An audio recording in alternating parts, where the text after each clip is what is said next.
Game number 3 of the 44-game Cape Cod Collegiate Baseball League season coming to you in less than half an hour between the Hyannis Harborhawks coming in at 2-1 and the Chatham Anglers coming in at 1-2-1.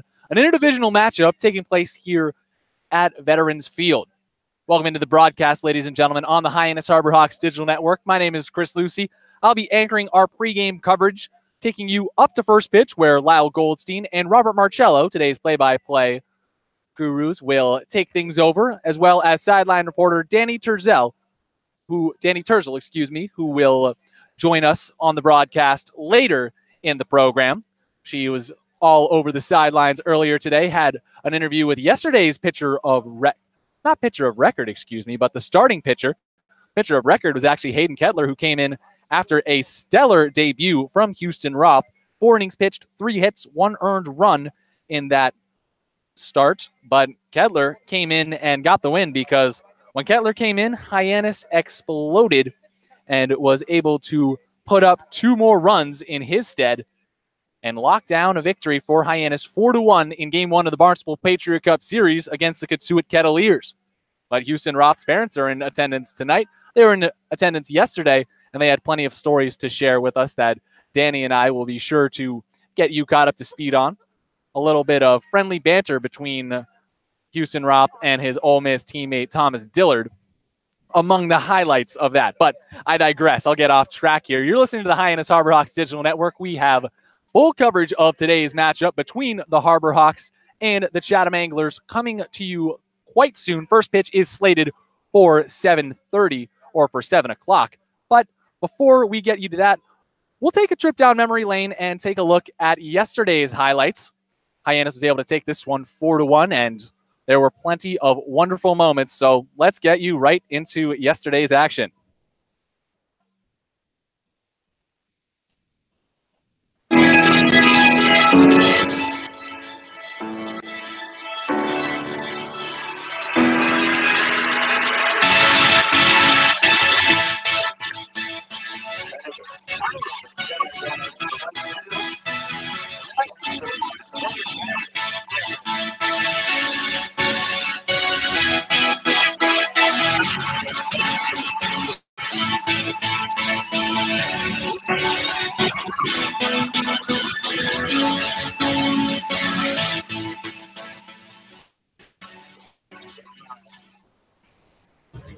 Brief technical difficulties here on the broadcast. Thank you for bearing with us.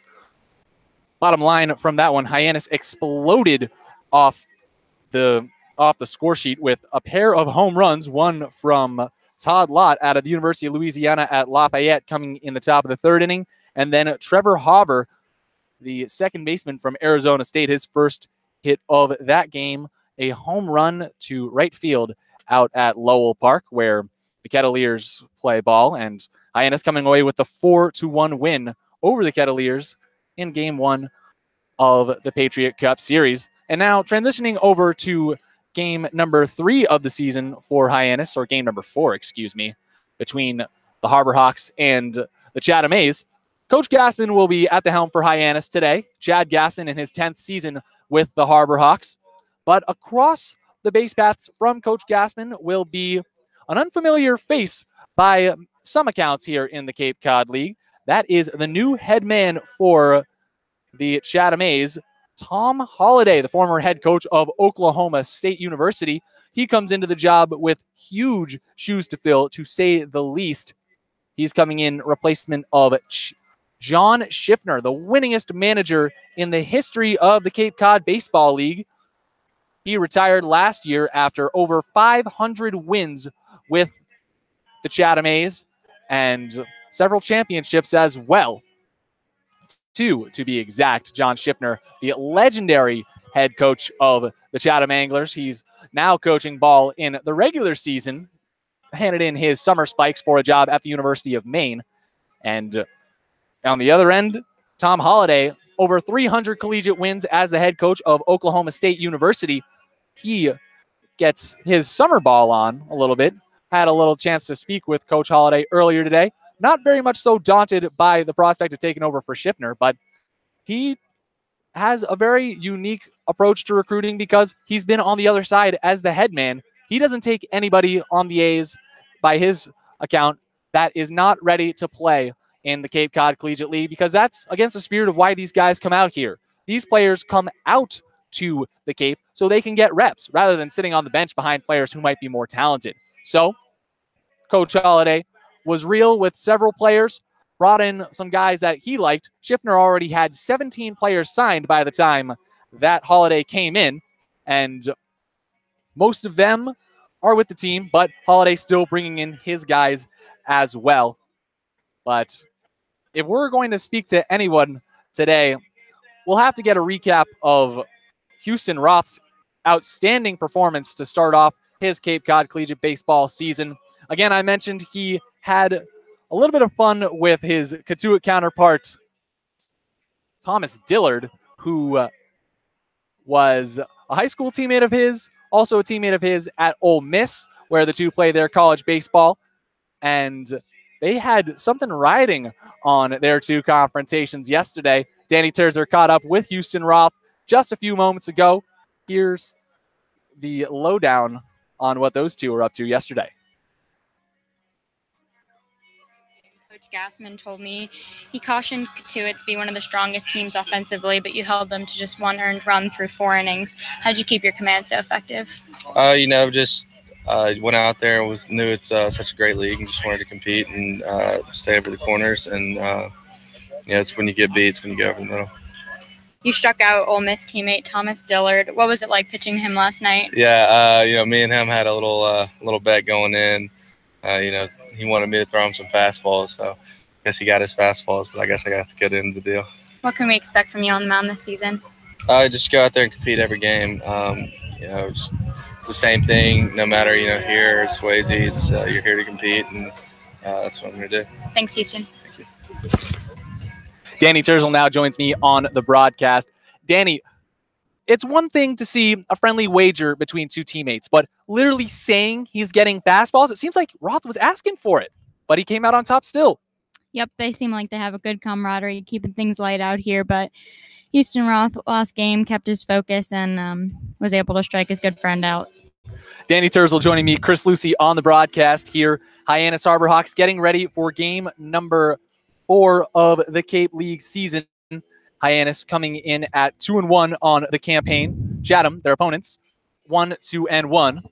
The Anglers, the home team here at Veterans Field. And Danny, you are pretty embedded with this team. You sit on the sidelines every day for every game, and you have a good relationship with Coach Gassman as well. I know you caught up with him after the game yesterday.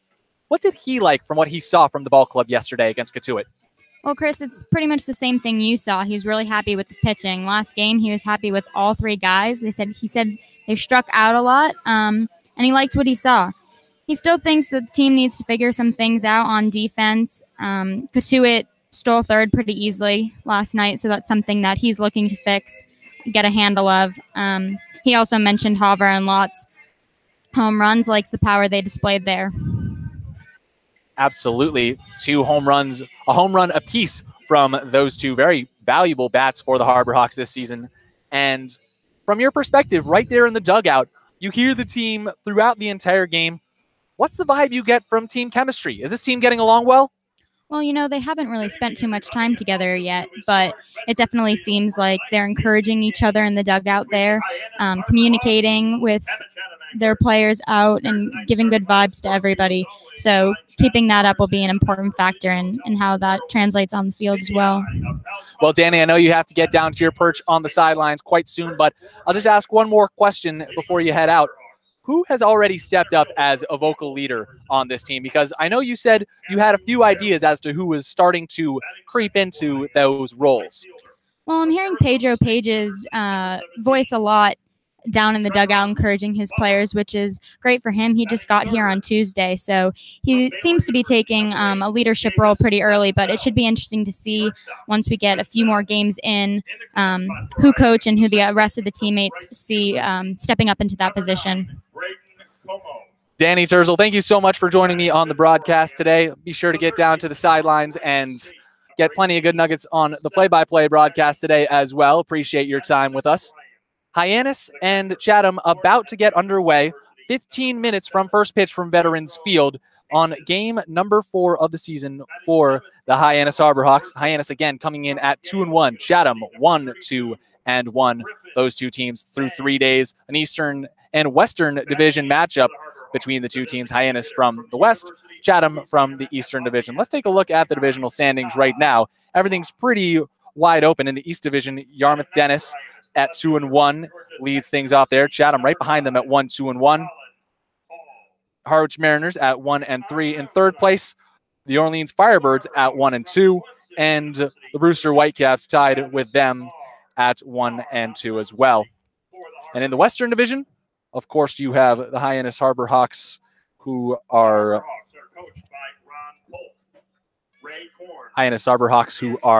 in third place, at 2-1, leading them, the Wareham Gatemen, at 4-0. They are off to a torrid pace to start things this season. The Bourne Braves at 2-1. Coming in second place, Katuitt, who lost to Hyannis yesterday 4-1, in fourth place, 1-2. And then the Falmouth Commodores rounding things off at 1-2 as well, tied with them. We'll take a quick break here on the broadcast, but when we come back, I'll have our first half play-by-play man, Lyle Goldstein, and he'll tell us what we can expect from today's starting pitchers. Don't go anywhere. You're listening to the Hyannis Harborhawks pregame show on the Hyannis Harborhawks Digital Network.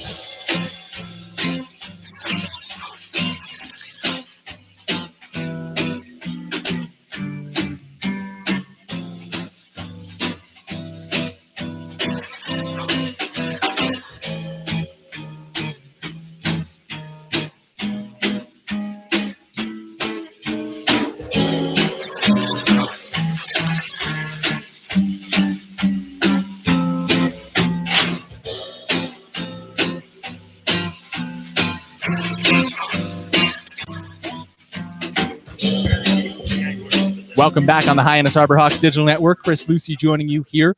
Less than 15 minutes away from first pitch between the Hyannis Harborhawks and the Chatham Anglers. But first, a message from Chatham Bars Inn. The Beach House Grill at Chatham Bars Inn Resort and Spa is the perfect spot for a seaside lunch or an evening clam bake. A proud member of the leading hotels of the world, Chatham Bars Inn. And now I'll welcome into the broadcast my good friend and play-by-play broadcaster today, Lyle Goldstein. Lyle, thank you so much for joining us today. You had a good chance to take a look at today's starting pitcher, Travis Marr, out of Clemson. What can we expect from the righty today? Well, Travis Marr is a guy who hasn't made a whole ton of starts over his career out at Clemson University, where he just finished his redshirt freshman year. 22 appearances on the year, only made 2 starts, walked 21, struck out 33. Although he was rock solid until toward the end of that season, he was a vital piece of that Clemson bullpen. We'll just have to see how things transition into a starting role tonight, but as we've seen in this Cape Cod League, he'll likely go just 4 or 5. So almost think of it as an extended relief role, and we'll see how he does here tonight against the loaded Chatham Anglers Ball Club. And Chatham bringing a big right-hander to the mound as well, 6'4", 215-pound Michigan product going into his senior year, Troy Miller. What can we expect out of Miller today? Yeah, Troy Miller's another guy who hasn't made a whole ton of starts. Only 2 on the year through 4 innings in both of those respective starts. His best outing, he threw 3 innings, a no-run ball. That was back against Northwestern. So, again, another guy who's probably just going to see 4 to 5 innings tonight, and then they'll go to the long relief. And I think it's going to be a battle of bullpens between Hyannis, who we've seen can really thrive at the back end of ball games, and the Chatham Anglers. But in terms of Troy Miller, I think he just has to command the zone a little bit. 20 walks to 29 strikeouts isn't a great ratio, so we'll see how he controls his pitches and how he changes speeds throughout the ballgame. Lyle Goldstein joining me on the broadcast briefly before he takes things over completely. I'm not quite done yet. We'll take one quick look around the league before I send you to tonight's play-by-play voices over in Brewster, the Whitecaps lead 5-1 over the Bourne Braves. That one heading into the 8th inning right now. Down in Yarmouth Dennis, the Red Sox are down big against the Falmouth Commodores, 8-0 off of a big day from the heart of the Commodores order. Davis Sims and as well Logan Foster with multiple RBI on the day, coming in the middle of the lineup for the Commodores at the 4 and 5 spots, respectively. They have been deadly against the YD pitching today. And rounding things off in out of league in play in other parts of the league, the Wareham Gatemen trail 1-0 against the Harwich Mariners. Wareham, a divisional foe for the Harbor Hawks as well as the Mariners.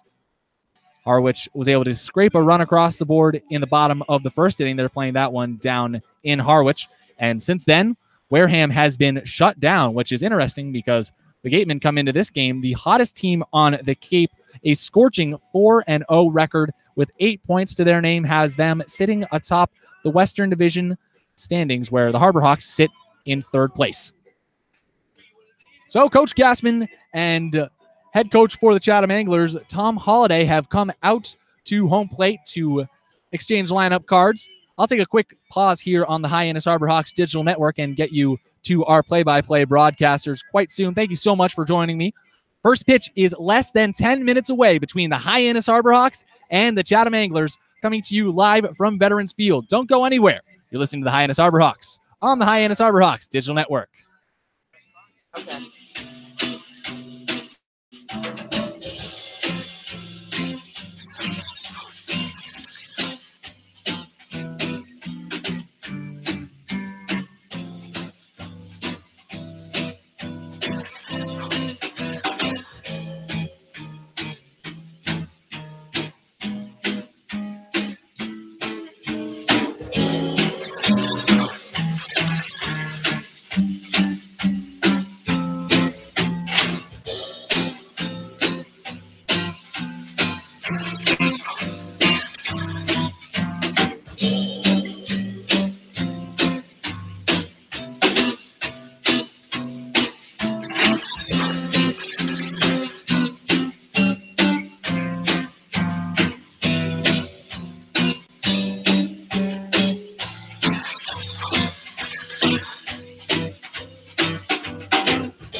Over the last two ball games, the Hyannis Harbor Hawks have been soaring, to say the least. They've won their last two contests over the Harwich Mariners and Cotuit Kettleers, and now look to start their first official winning streak of the season as they've made their way out to gorgeous Veterans Field tonight to square off against the Chatham Anglers, who sit at 1-2-1 on the summer. Hyannis Harbor Hawks baseball starts right now. Hi, everybody. I'm Lyle Goldstein, joined alongside Robert Marcello here on the Hyannis Harbor Hawks digital network. Now, Robert, we're seeing Travis Marr for Hyannis tonight, only made 2 starts in 2018 down at Clemson. Will likely go 4 to 5 frames tonight. What's going to be the key to his success? I think the key for him is to be able to get ahead of counts early. We talk about it all the time for pitchers, getting ahead of the count, a lot easier for them to work. And also, for the first 2 or 3 times, get to the order, kind of have a feel of what their guys are doing at the plate.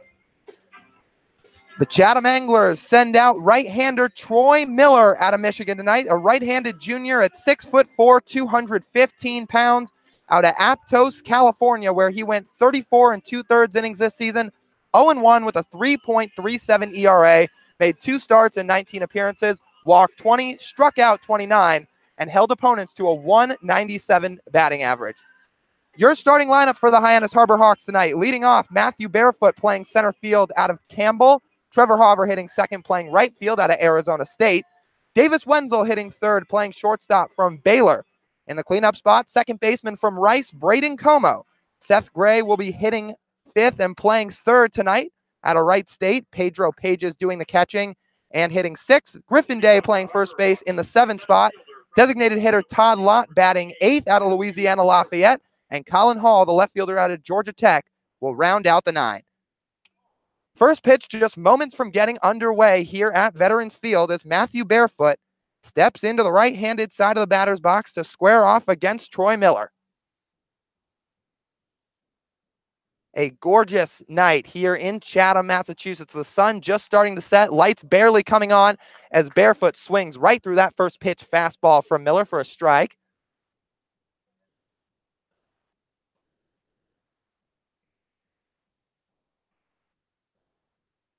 Miller taking a long look in at his catcher, Blake Sable, now gets his sign, fires away. A fastball just on the outer half as Barefoot down early in the count at 0-2.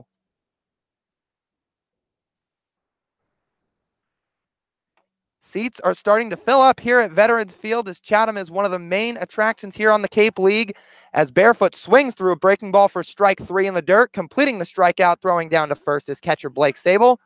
For 1 out, that'll bring up Trevor Hauver.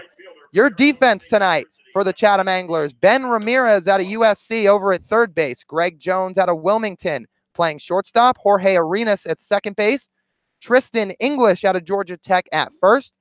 Your outfield from left to right respectively, Colin Simpson out of Oklahoma State, John Rave out of Illinois State, and Spencer Torkelson from Arizona State. Hauver takes a first pitch fastball for strike 1.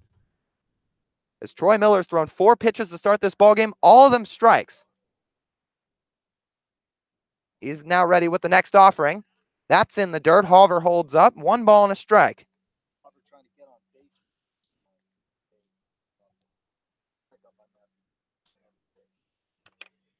He had a great night in last night's game against Cotuit where he went 2 for 4 with a double and a long ball. As Hauver swings at that next pitch and sends it foul down the left field line, and that gets out of play. Trevor Hauver didn't record a single home run in his freshman year at Arizona State while he got off to a hot start. Didn't display a whole ton of pop in his game. Of course, Phoenix Municipal Stadium down in Arizona. Huge dimensions, 345 feet down each line. But he popped his first one out over at Lowell Park back on Thursday night, and it was a no-doubter.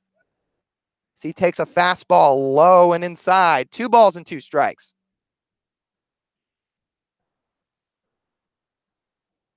He finished the year hitting just .227.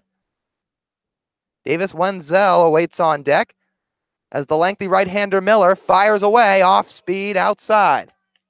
The count goes to full. 3 balls and 2 strikes to the right fielder in Hauver.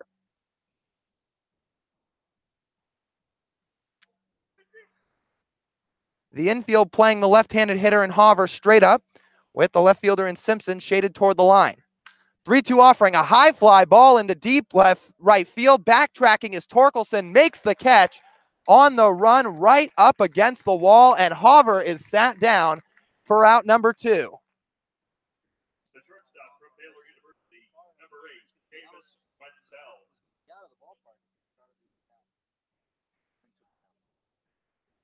Davis Wenzel, the shortstop out of Baylor, digs into the right-handed side of the box.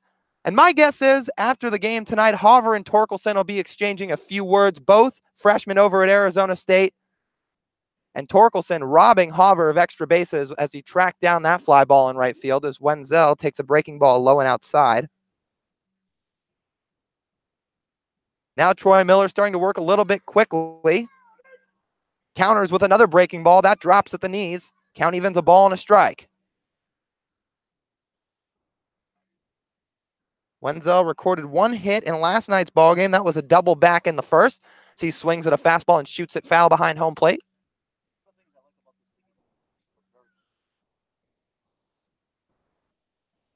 Of course, some pitchers like to take their time and try to change speeds. A little bit of the mental game that goes on in a battle between the pitcher and the hitter, but everybody doing it differently. Miller taking his time on this one from the windup. The next offering, a breaking ball drilled into left center field, getting down, finding grass, and that'll be a base hit for the Baylor product in Davis Wenzel. And the Harbor Hawks have 1 on with 2 out, bringing up second baseman Braden Como.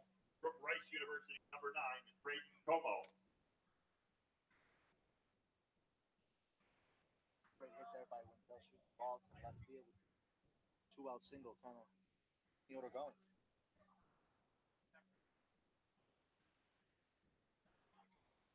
Como digs into the right side of the batter's box. Wenzel with a short lead off of first. Miller's first offering, a fastball drill on the ground over to the right side, fielded cleanly by the second baseman Arenas, throws to first on the run, and that will do it for the Harbor Hawks here in the top of the first. They put 1 on base, but leave him stranded. Troy Miller faces 4 batters, but gets out of it quickly unscathed. We'll be back for the Chatham Anglers half of the first right after this on the Hyannis Harbor Hawks Digital Network.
Back inside Veterans Field, Lyle Goldstein alongside Robert Marcello, bringing you Harbor Hawks baseball on the Hyannis Harbor Hawks Digital Network.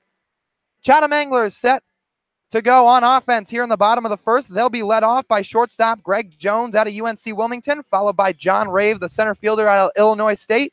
Spencer Torkelson hitting third, playing right field for Arizona State. Colin Simpson hitting cleanup, playing left field out of Oklahoma State. Ben Ramirez out of USC, playing third and hitting fifth. Much the same as his counterpart Seth Gray for Hyannis. Tristan English, the first baseman out of Georgia Tech, hitting sixth. Another USC product, Blake Sable, doing the catching and hitting seventh. Kyle McCann hitting eighth, doing the designated hitting out of Georgia Tech. And rounding out the nine, second baseman out of Stetson, Jorge Arenas. Redshirt freshman right-hander Travis Marr, 6'3", 200 pounds, set to go on the mound for the Hyannis Harbor Hawks, seeing Greg Jones for the first time this summer. As he starts him off with a first pitch fastball away. Your Harbor Hawks defense tonight, Seth Gray at third, Wenzel at short, Braden Como at second, Griffin Day at first. As the 1-0 pitch is a fastball in there to even the count.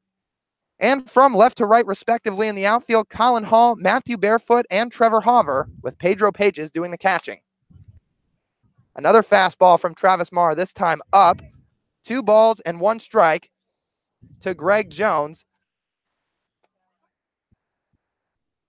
As Marr starts to work quickly, another fastball that's fouled away on the left side. 2 balls and 2 strikes.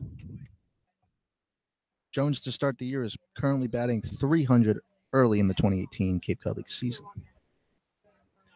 And he had quite the year down at UNC Wilmington as well. Also played both positions on the middle infield as he sends that one out to left field. Coming in on in and off to his left is the left fielder Colin Hall, who makes the catch on the run. And the first batter of the night is sat down for the Anglers. That'll bring up John Rave, center fielder out of Illinois State,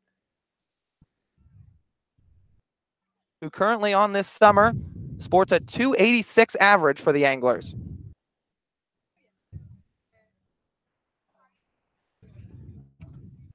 The lefty in Rave set to face Travis Marr as he squares and shows bunt, but pulls back. Regardless, an off-speed pitch from Marr is called a strike.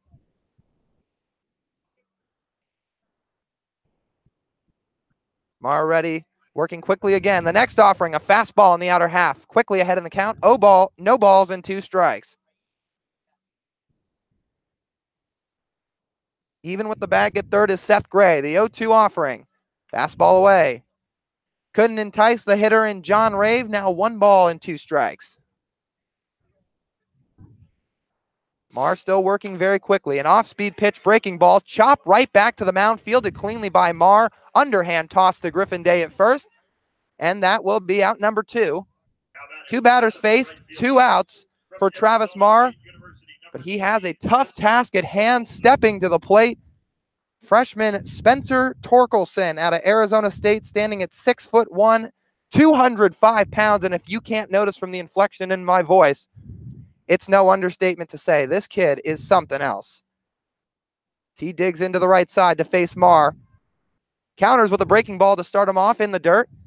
Torkelson's 25 long balls this year down at Arizona State led the nation as a freshman. He's the first player in college baseball history to accomplish that feat. So he watches a fastball low and away, 2-0 the count. Marr definitely has to be careful for this batter. Outfielders playing deep on Torkelson as he drills that pitch. That is torched. Deep left field. Back at the wall is Hall, and forget about it. That ball's history. Spencer Torkelson with a long ball here in the bottom of the first, and the Chatham A's quickly up 1-0 here on Hyannis. Just as I said, to be safe, he leaves one right in the heart of the plate and smashes it for a home run. I tried to warn you. This kid is something. This kid is something.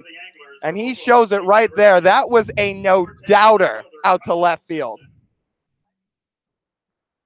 1-0 Chatham here. 3 batters into the bottom of the first, bringing up Colin Simpson, the left fielder out of Oklahoma State. A fastball from Marr is taken for a strike.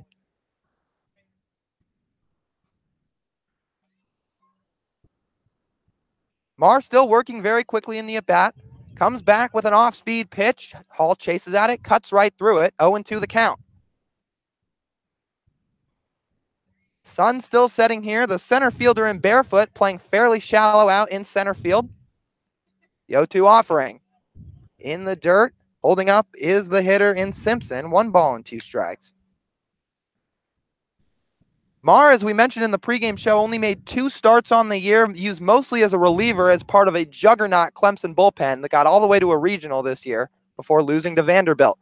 As that next one is flied into short center field, coming in on it on the run, the center fielder Barefoot makes the catch, and that will do it before, but not before, a long home run from Spencer Torkelson puts the Anglers out to a 1-0 lead early on in the bottom of the first. We'll be back right after this. You're listening to the Hyannis Harbor Hawks on the Hyannis Harbor Hawks Digital Network.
Back here at Veterans Field to start the top half of the second inning. Due up for the Harbor Hawks, Seth Gray, Pedro Pages, and Griffin Day. Right-hander Troy Miller set for his second inning of work as Gray swings at the first pitch and sends a loopy fly ball down the left field line. Tracking over is the left fielder, and Simpson can't make the play off his glove, and it's a fair ball. Rounding second, now stopping between second and third is Seth Gray, but the ball is called dead. Can't quite see from our angle down the third base line here at Veterans Field, but looks like the ball got out of play, and Gray will be stopped at second base. So what will likely be an E7 on the left fielder in Simpson puts Seth Gray on second base, and the Harbor Hawks have something brewing early on in the top of the second. Great awareness by Gray there to be able to see the ball was going to go fair. It looked like foul off the bat, but it curved back in. Pedro Pages out of Florida Atlantic set to face Troy Miller for the first time tonight. As Miller gives Gray a look at second, fires home, a strike on a fastball to Pages. Pedro was in the designated hitter's spot in last night's contest against Katuitt. No hits, but walked once, was stranded at first. Struck out twice. Looks at a loopy breaking ball dropping at the knees for strike two. So behind in the count, no balls and 2 strikes with Gray on second. Anglers lead 1-0 here in the top of the second inning.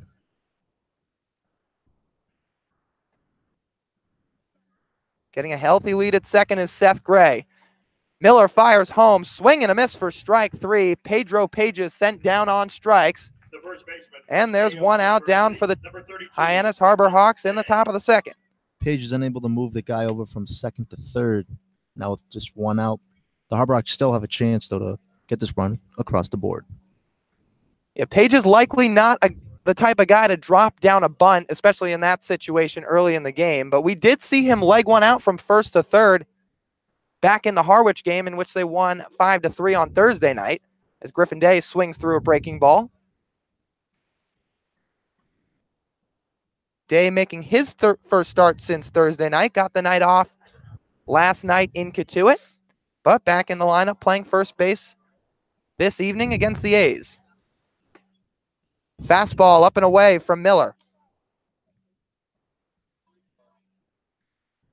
Todd Lott looming on deck for Hyannis, who also had a long ball of his own. That one the opposite way out to right field last night.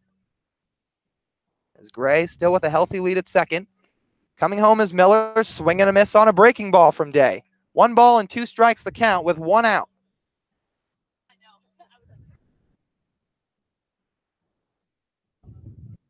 Chatham A's second baseman in arena shaded more up the middle for this at bat. Rest of the infield playing straight up. Miller gives him a look, fires home. Fastball in the dirt, picked out by the catcher in Sable. And the count evens, 2 balls and 2 strikes. Great stop by Sable there. The ball could have gone to the backstop. The runner could have advanced. Griffin Day, who as we've mentioned before, had a great year over at Yale, hit 10 home runs. Sported a .306 average. Swings through another breaking ball for strike 3. Back-to-back strikeouts for the A's starting pitcher in Troy Miller, and there's 2 down here in the second. Great pitch by Miller. It's kind of a sweeping curveball. It looked like it was going to be in the higher part of the plate and just drops down. Already the 3rd strikeout of the night for Troy Miller. But stepping in is the righty in Todd Lott. Now the left fielder in Colin Simpson playing fairly deep out in left, about 20 feet in front of the wall. Another breaking ball for a strike. And we've seen a pattern here in this second inning, Rob, with both Pages, Day, and now Lott, 3 guys who can swing for some real power, and he's throwing them a healthy dose of breaking stuff. Definitely is getting them off balance. Gray still on at second base as Lott takes a breaking ball just above the letters.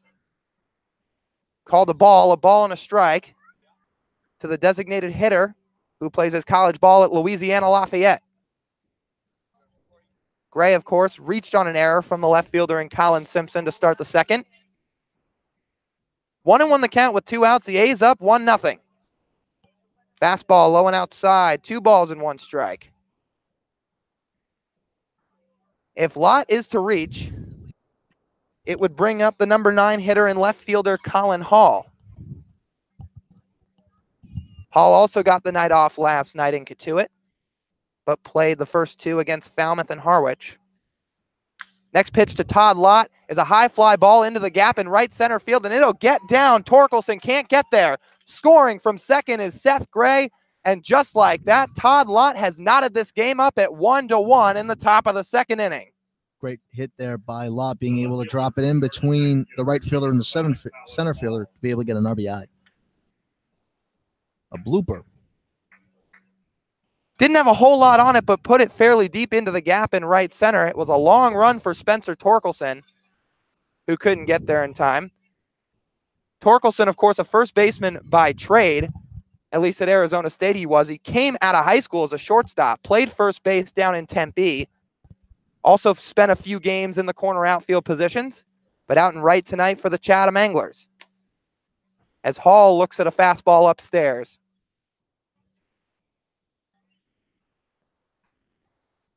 Troy Miller was off to a roll in the first, but an error by the left fielder in Simpson and a single from Todd Lott has knotted things up at 1 apiece. Hall takes a fastball now for a strike.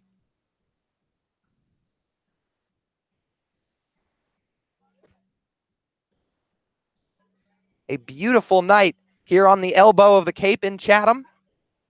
Lights coming on just a little bit brighter here. Fans scattered out on the hill beyond the wall as Lott takes off from first to second on a fastball. Throw-in from the catcher Sable is offline and a little bit late as Lott slides in head first, and the Harbor Hawks have another runner in scoring position now with 2 outs as the pitch was called a strike to Colin Hall.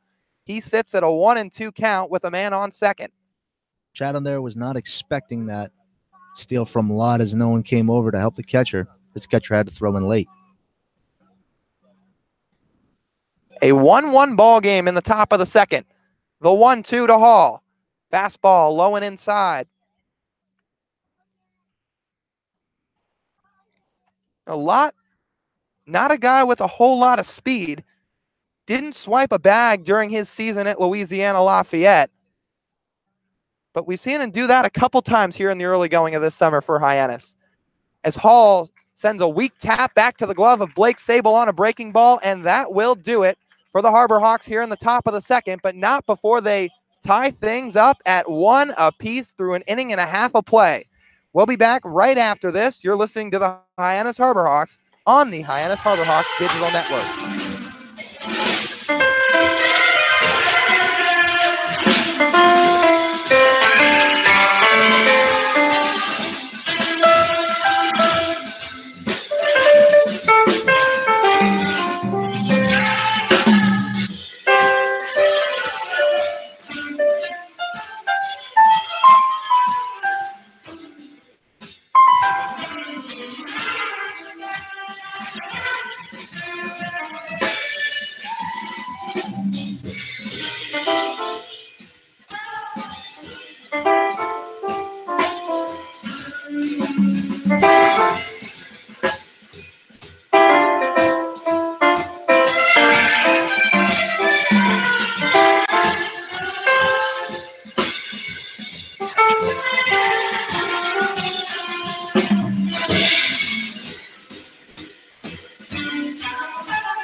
The third baseman, Ben Ramirez, set to lead things off against Travis Marr in the bottom half of the second here at Veterans Field.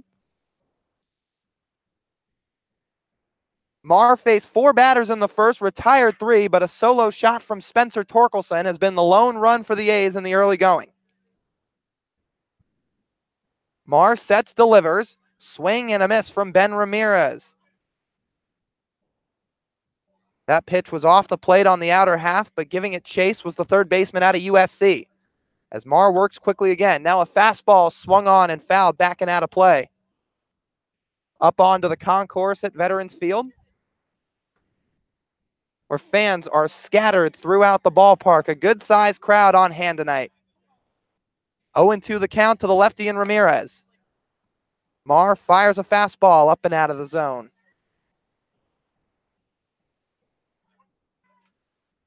1-2 the count as he works quickly again. Off-speed pitch, a swing and a miss on a foul tip for strike 3 as Travis Marr records his first strikeout of the night. And there's one out for the Harbor Hawks here in the second. Great pitch by Marr, being able to get that high pitch, getting him to swing and miss at it. Tristan English, the first baseman out of Georgia Tech, digs in. A righty-righty matchup on hand. As another first pitch breaking ball from Marr just away. English was named a 2018 All-ACC First Team honor as he takes a strike on a fastball to even things up. In his first career start, he tossed 3 scoreless innings. That was back against Virginia Tech in his freshman year. He swings and misses through a breaking ball. Well, I know English is hitting, but you may have just heard a pitching stat. He is a two-way player, as we've seen a handful of times out on the Cape Cod League. Adam Elliott of the Harbor Hawks doing it from both ways so far this summer. English doing more of the same for the Anglers as he digs that breaking ball out of the dirt and sends a short fly into left center field, dropping in front of the left fielder in Colin Hall. And English picks up his first hit of the night, second hit for the Anglers so far this evening.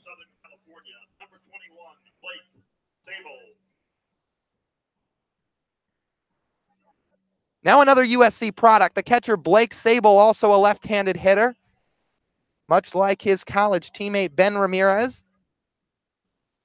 In the 7 spot tonight for Chatham. Playing even with the bag at third is Seth Gray as he fouls the first pitch up and away.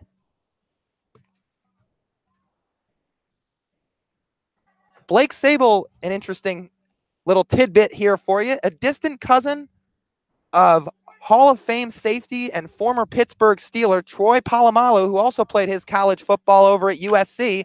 He swings at that next pitch and sends it back up the middle on the ground for a base hit. Rounding second, heading toward third is Tristan English. He stands up with no throw, and Chatham has runners on the corners with 1 out, bringing up Kyle McCann. Back-to-back singles for Chatham here in the second inning. Wenzel unable to get that ball.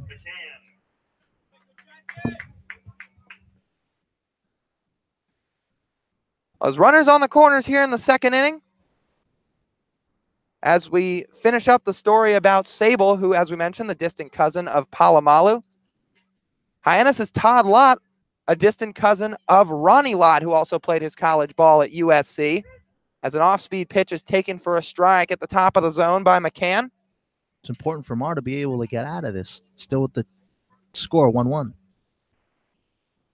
Looking to induce a ground ball and force a double play to the Anglers in the second as that ball is drilled out to deep right center field, giving chases barefoot, and he watches it fly. 3-run shot for Kyle McCann, and the Chatham A's have broken it open here in the second. They lead 4-1. Marr unable to get out of it clearly there with a 3-run shot given up. Not so good so far for him. Wow, you said he's only made 2 starts on the year. Struggling a little bit this evening. McCann touches home, taps helmets with the runners on base in Sable and English as they trot back to the dugout, exchanging high fives all around on the third base side. Chatham scored 1 in the first, now 3 in the second. Still just 1 out. And rounding out the 9 is Stetson's second baseman, Jorge Hyannis, who just took a ball on a breaking pitch. 1-0 the count. Marr comes back with a fastball. That's grounded up the middle. Off to his left is Davis Wenzel. Fields it cleanly. Low throw over to first, but picked out of the dirt by Griffin Day. And there's 2 down for the A's. Great job there by Wenzel, being able to run over in the middle between Como and Wenzel near the second base bag, meaning only a good play, throwing on the first for the second out. Going back to Travis Marr, who, as Rob mentioned, has definitely struggled here in the first 2 frames of tonight's ball game. The starting pitcher for the Harbor Hawks throws a first pitch fastball to Greg Jones, making his second at bat, taken for a strike. His ERA on April 8th sat all the way down at 2.67, but he had a rocky end of the season where it finished off at 6.04. Another fastball taken for a strike by the UNC Wilmington product in Jones. As Mark continues to work quickly, now out of the windup here, and an 0-2 count with 2 outs. Fastball fouled up the line on the third base side.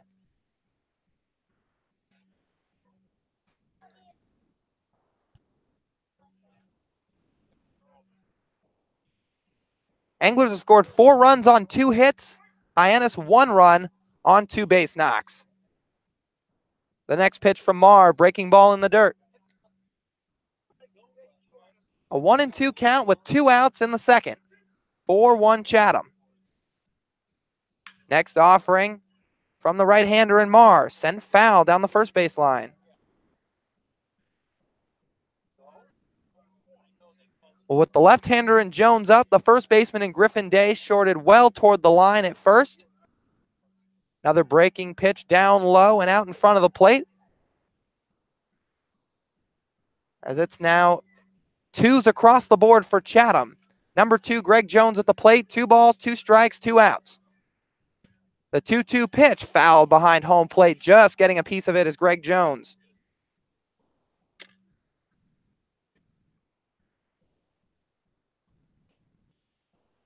Well, Jones off to a hot start here on the Cape. Already has a home run to his name.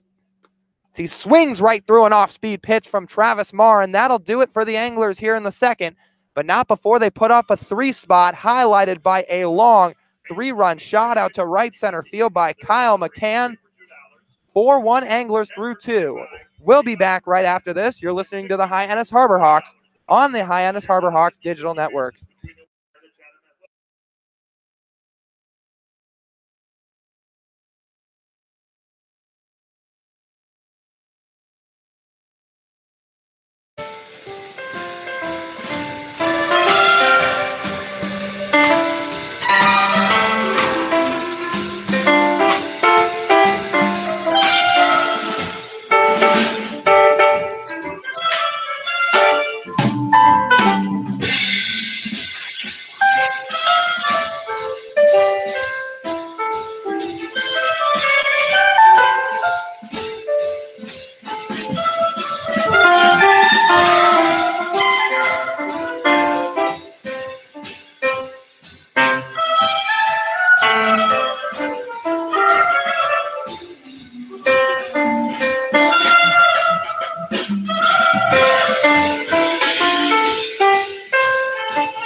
Harbor Hawks have the top of the lineup due up in the top of the third here at Veterans Field, facing right-hander Troy Miller out of Michigan. Matthew Barefoot, Trevor Hoover, and Davis Wenzel set to step to the plate in the top of the third inning as Barefoot swings at a first pitch fastball and sends a looping fly ball in foul territory down the right field line. Torkelson gives chase but can't make the play as it just goes beyond the confines of Veterans Field and out into the grass.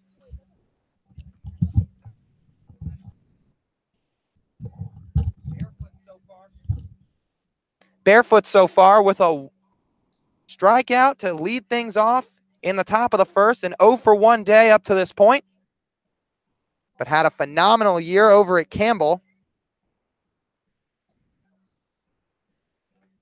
He takes a fastball right off the knee and jogs down to first with no trouble. He gets bailed out in that at bat with a hit by pitch, and the Harbor Hawks have one on to lead things off in the top of the third inning.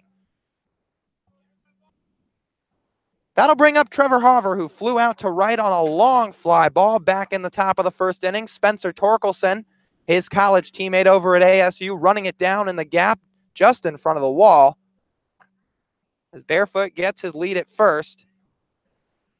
Miller counters with a curveball in there for a strike.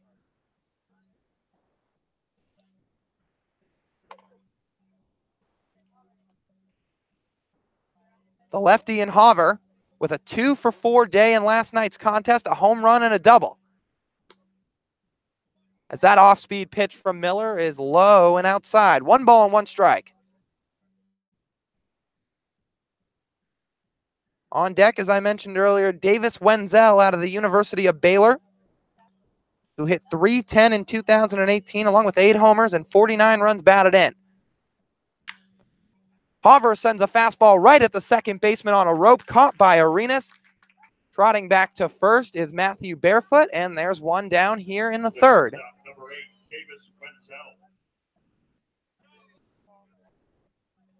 So after Wenzel was the lone hit in the first inning on a single, he looks to duplicate it and then some here against Troy Miller, who outside of an RBI single from Todd Lott has been pretty efficient so far here tonight. Barefoot with his lead at first. Wenzel swings at the first pitch and sends a fly ball down the right field line into foul territory. Torkelson giving chase but can't catch up with it as it drops just in front of his feet in foul ground. And a new life for the Baylor shortstop in Wenzel.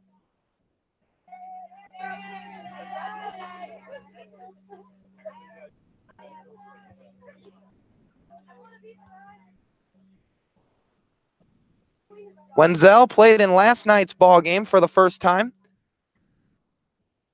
and he had a 1-for-5 evening. Hit a double off Katuitt Kettleer starter Griffin McClarty back in the first.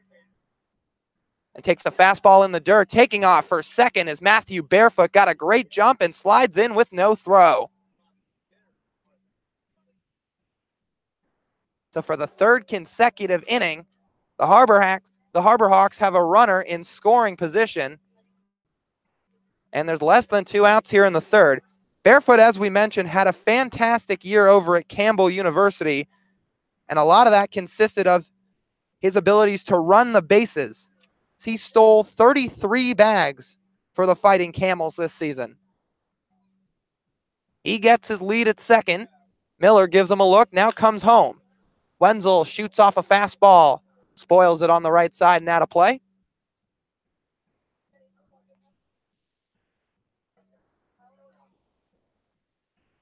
Wenzel was named to the 2018 Bobby Bragan Collegiate Slugger Award watch list back in February before the start of the 2018 year.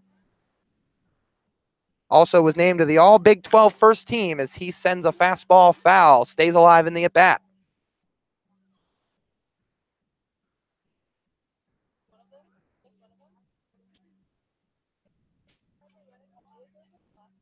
Solid year out of Baylor this season, making a regional. Idling on second is Matthew Barefoot after being hit by a pitch earlier in the inning. Wenzel checks his swing, but holds up on a fastball up and out of the zone. 2 balls and 2 strikes the count. 4-1 Chatham here in the top of the third inning. Highlighted by 2 home runs from Spencer Torkelson and Kyle McCann as Wenzel takes a breaking ball up and out. Watch that pitch rise just above his letters, held up, and has now found himself in a full count. 3-2 with 1 out, a man on second. Miller comes, sets, delivers. Breaking ball chopped toward third on a couple of bounces, fielded cleanly by Ramirez. Strong throw to first, and Wenzel is sat down for out number 2. Retreating back to second, advancing no further is Matthew Barefoot. And the second baseman, Braden Como, will make his second plate appearance, digging into the right-handed side of the box. Como plays his collegiate ball over at Rice University.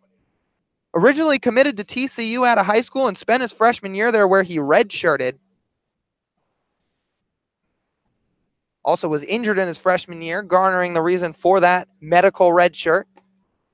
He takes a ball down low.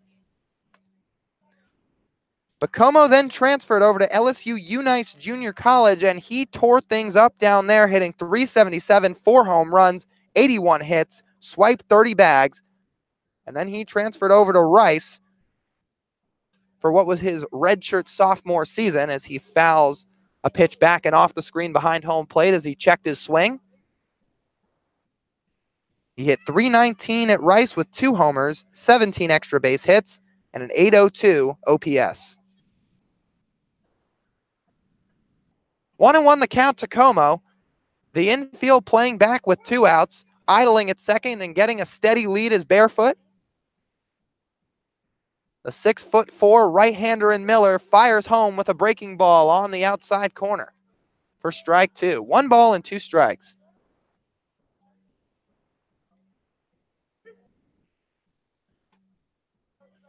Colin Simpson continuing to play deep in left field as Hyannis has the heart of their order up at the plate here in the top of the 3rd. 1-2 pitch, a weak ground ball back to the pitcher in Troy Miller fields it with a bare hand, throws on to first, and Como is retired for the 2nd time in as many at-bats, and that'll do it for the Harbor Hawks here in the top of the 3rd. A man reaches base on a hit-by pitch in Matthew Barefoot, gets the 2nd and advances no further. No runs, no hits, no errors, 1 man left on. We'll be back right after this on the Hyannis Harbor Hawks Digital Network.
The center fielder out of Illinois State, John Rave, steps to the plate on the left-handed side of the batter's box. He'll face Hyannis Harbor Hawks right-hander Travis Marr for the 2nd time around tonight. Due up for the Anglers in the 3rd, Rave, Spencer Torkelson, and Colin Simpson. He grounds the first pitch on a fastball past the backhanded and diving Griffin Day into right field for a base hit. John Rave picks up his first hit of the night after he grounded out to the pitcher in the 1st. And with 1 pitch, the Chatham A's have a runner on base with nobody out for Spencer Torkelson, who hit a tape measure home run back in the 1st. That was the first run of the ball game off of Travis Marr, well into the trees beyond the confines here at Veterans Field in Chatham. First pitch to Torkelson, a breaking ball away. And no surprise, he counters Torkelson with a breaking ball to start things off after he tattooed that last fastball in the 1st. Marr now ready. Another off-speed pitch, a hard cut and a miss from Torkelson. Now 0-2 to the number 3 hitter for Chatham, manning right field tonight. Getting a short lead off of first is John Rave after singling through the hole between 2nd and 1st. The 0-2, fastball low and outside.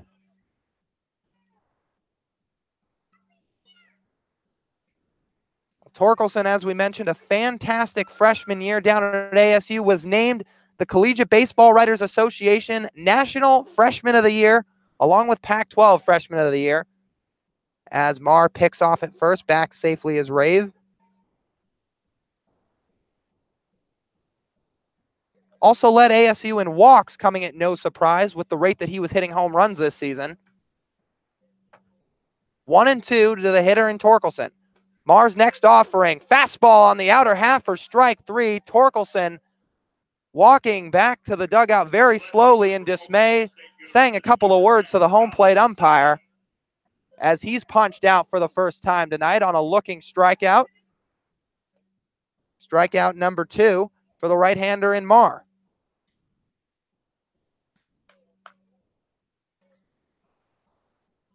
Colin Simpson, the Oklahoma State left fielder, set to make his second at bat. Marr's first offering, swinging a foul up and out of play on the third base side.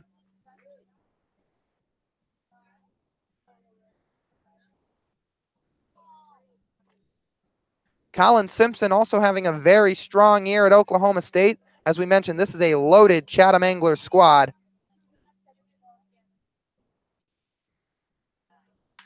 He swings at that next fastball and shoots it on a line into right field for a base hit. Quickly rounding second and wheeling into third is the center fielder in John Rave. And once again, the Chatham Anglers have runners on the corners with one out. Now in the bottom of the third, and Travis Marr has dug himself into a hole once again. USC third baseman Ben Ramirez set to face off against Marr. Ben struck out swinging in the second. That was the first strikeout recorded for Travis before he punched out Torkelson looking just 2 hitters ago.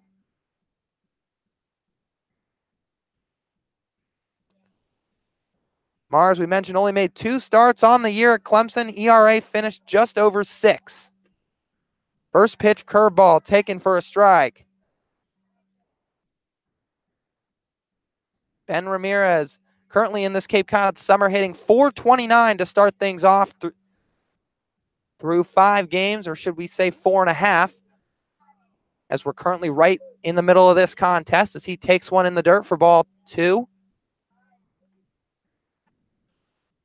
Make that 1-1 the count to Ben Ramirez.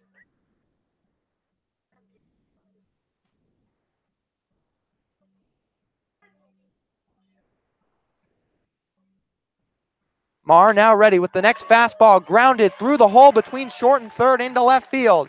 Jogging home from third will be Rave. Advancing to second is Colin Simpson, and the Chatham A's are up 5-1 in the bottom of the third inning.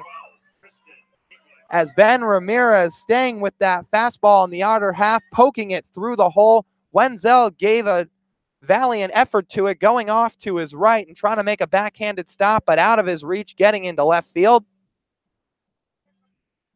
A's have runners on first and second, have recorded 7 hits, and we are only in the bottom of the third inning. Tristan English, the right-handed first baseman out of Georgia Tech, set to face Marr for the second time in as many tries. He singled and scored back in the second inning. Both runners getting their respective leads as he sends a pitch foul out of play down the right field line.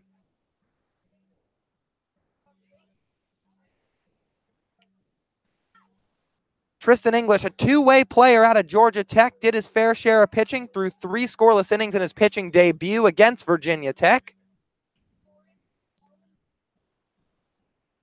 He now looks in at Marr and sends a high, towering fly ball to right center field. Plenty of time playing it cleanly as Hauver makes the catch. Tagging from second to third is the left fielder in Simpson. And we've said it a few times tonight, the A's have runners on the corners. First and third, 2 outs for the catcher, Blake Sable. Sable also with a single and scored run thus far. Both English and Sable scoring on a home run out to right center field by catcher Kyle McCann, who looms on deck. That came back in the second, where Chatham put up their 3 spot, put up 1 run in the first on a Torkelson home run, and have so far put up a lone run in the third. Blake Sable takes a ball on an off-speed pitch inside.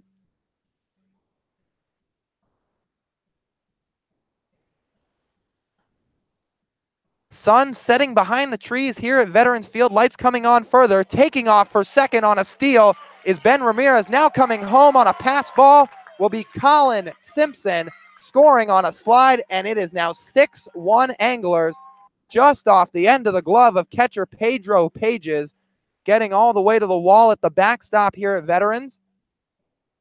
Both runners moving up a base. Scoring was the left fielder in Simpson.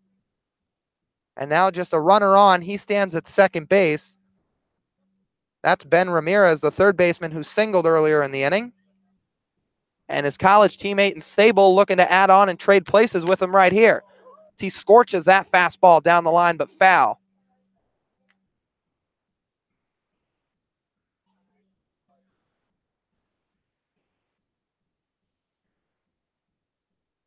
Sable at USC made 26 starts as a freshman in 2017. Hit around 280 for almost all of his sophomore season in 2018 and also led USC in stolen bases and hits. Another breaking ball to Blake as he sends it foul up and out of play behind home plate.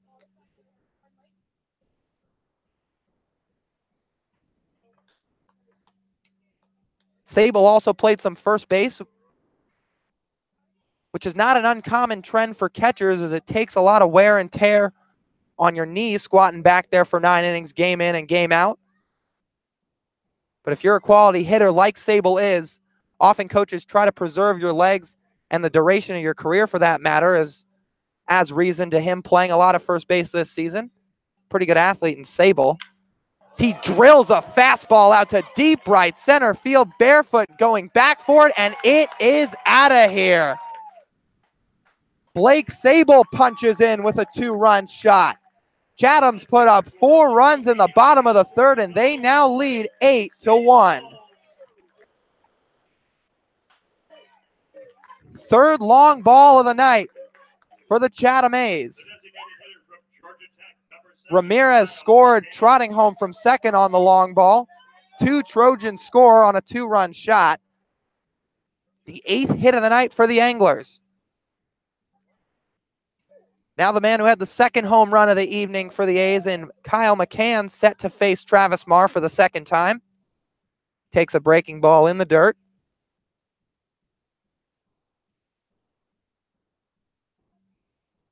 McCann doing the DHing tonight. He swings at a fastball and chops it up the line, but rolling just to the right of first base and foul. As he'll get a new life, walk back to the plate, grab that piece of wood, and do it all over again against Clemson product Travis Marr, who's had his struggles to say the least through 2 2/3 here tonight. 1-1 offering from Marr. That's in there for strike 2. Kyle McCann named to the All-ACC third team in 2018. Catcher by trade, but plays mostly first base. At least he did in 2018 down at Georgia Tech as he takes a ball low and outside. Now, obviously, the reason for that is because Georgia Tech had a kid by the name of Joey Bart, who just so happened to get drafted 2nd overall in the 2018 draft by the San Francisco Giants. And what a catcher he is. McCann scorches one foul and spoils it to the right side.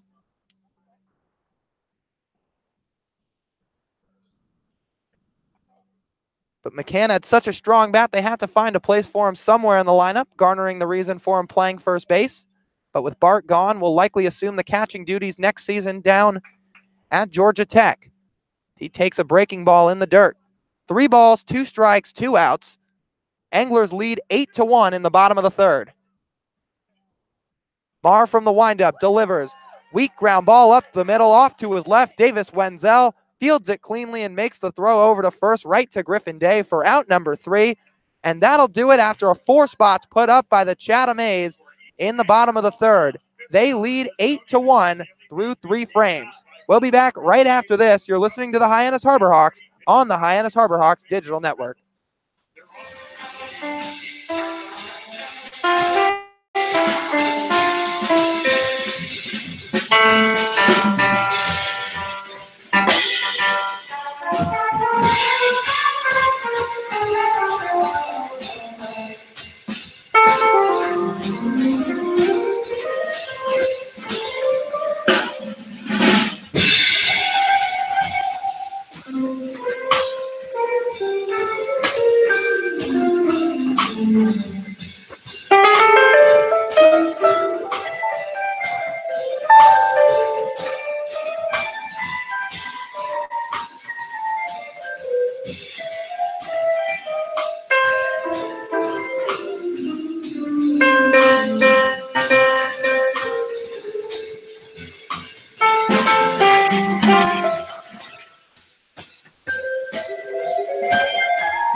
Harbor Hawks come up in the top of the fourth inning looking to chip away at an 8-1 lead sported by the Chatham Anglers through the first 3 innings. Due up for Hyannis in the top of the fourth will be Seth Gray, who's set to lead it off here, followed by Pedro Pages and Griffin Day. Lefty and Gray takes the first pitch fastball from the right-hander in Miller for a strike.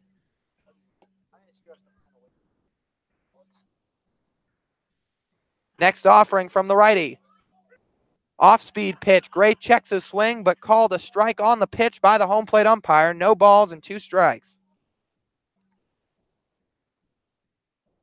Troy Miller's been very effective outside of that 1 run in the top of the second on a Todd Lott single. His breaking ball misses low and away. Gray 0 for 1 on the day, reached on an error back in the second and later scored the lone run. Coming home from second on the Lott single. He watches another breaking ball. 2 balls and 2 strikes. That breaking ball missing away from Miller.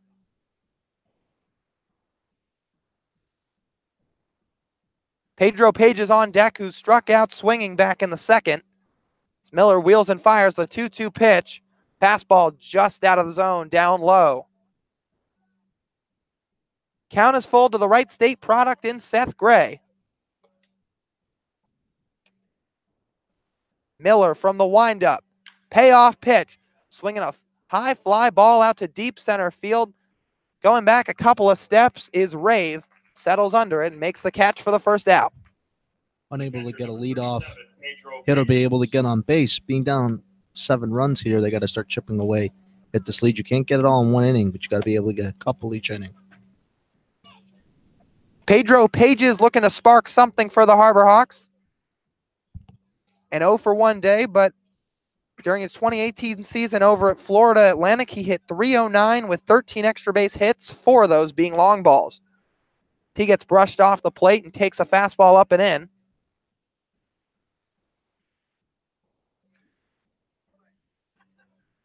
Pages was hitless in last night's ball game, walked once, swings at the next pitch and sends it foul.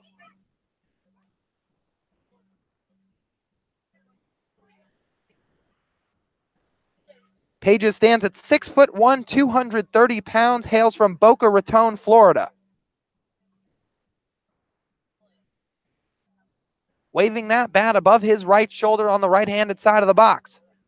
Swings through a hanging breaking ball and sends it behind him on the ground. The count's 1-2 with 1 out to the catcher and Pages, as Chatham still leads by a score of 8-1.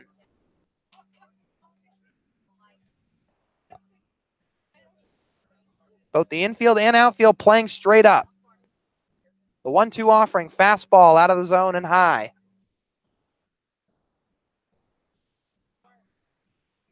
Now Miller starting to work quickly. Gets his sign from the catcher, Sable. Off-speed pitch, high and inside. Backed off the plate again is Pedro Pages. And for the second time in as many at-bats, Harbor Hawks have found themselves in a full count. Miller the windup, the 3-2 pitch. Breaking ball inside for ball 4, and Pedro Pages jogs down to first base. Reaches for the first time tonight on a base on balls, bringing up Griffin Day with 1 out. Great approach to the at-bat by Pages, being able to work the count, being able to get a walk. Down on the first base side in the Harbor Hawks dugout, a few pitchers with sweatshirts on them jogging out into the right field bullpen, as we're already starting to see some action down there. A right-hander for Hyannis warming, as Miller's first pitch to Griffin Day is a fastball low and outside. The Hyannis starter, Travis Mars, we mentioned already tonight, giving up 8 runs through the first 3 frames, and that's where we sit as of now, 8-1 in favor of the A's. Another fastball low and away to the Yale product in Day. He sits at 2 balls and no strikes, with Pedro Pages getting his lead off of first. Being held on by the first baseman in English, as Day scorches one down the first base line, but foul, giving everybody in that Hyannis dugout a heart attack, brushing a couple players back off the wall there. Luckily, everybody's okay. Griffin resets, now back into the right-handed side of the box.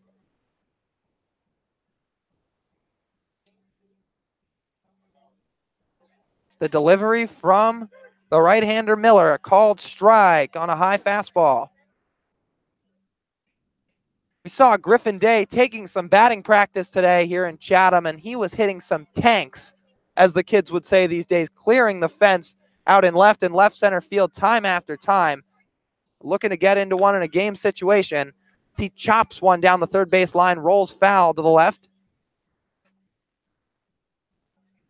Day just a little bit out in front of that one, got a piece of it, but now retreats back to the box. He'll pick up his bat and take another second to reassort himself. Colin Hall still playing deep in left. Torkelson shaded a little bit toward the line and right. And the center fielder in Rave playing about even. 2-2 from the pitcher in Miller. Grounded foul to the left side. Griffin Day putting together a nice at-bat, staying alive, fouling off a couple breaking balls, showing some good fight here to try to keep things rolling in the top of the fourth.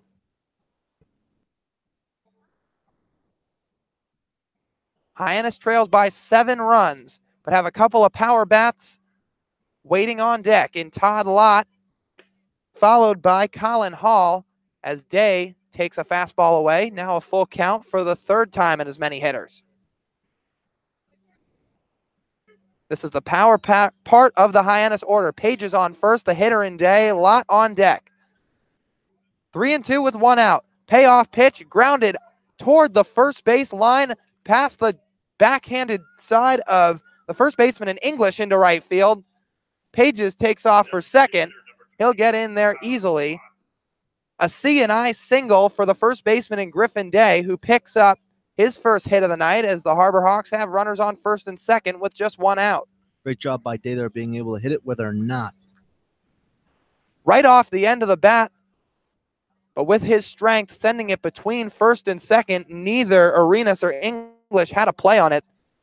Tristan English, the first baseman, would have had his best chance. Took a couple steps over to his right, but couldn't make the play. As Todd Lott, the lone man, with an RBI tonight for Hyannis, and another RBI situation here with 2 on and 1 out. Takes a ball low and outside.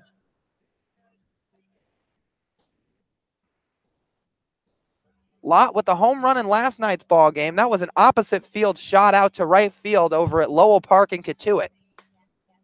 Fastball, hard swing and a miss from Lott. And the count evens. This is a big spot for Lott here to be able to drive in some runs, be able to cut down that lead. As Rob said, have to chip away a little bit. Just a small bit at a time. Not going to get it all back in 1 inning. The 1-1, down low, ball 2.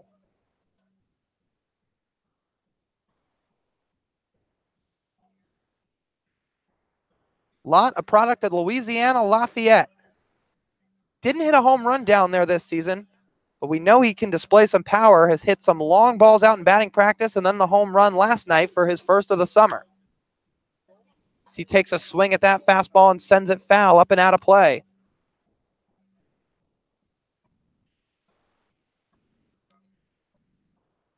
The count even, 2-2 with 1 out. Page is at second, who walked, and Griffin Day over at first with a C&I single to the right side, past the first and second baseman for Chatham.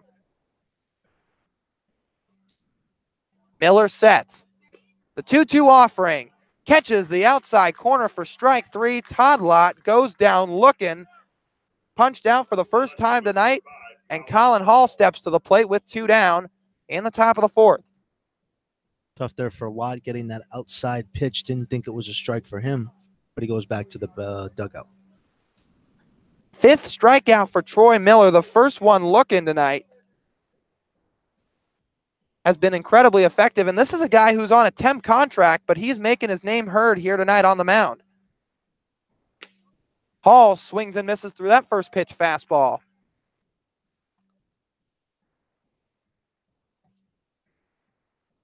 Colin was one strikeout culprit of the 5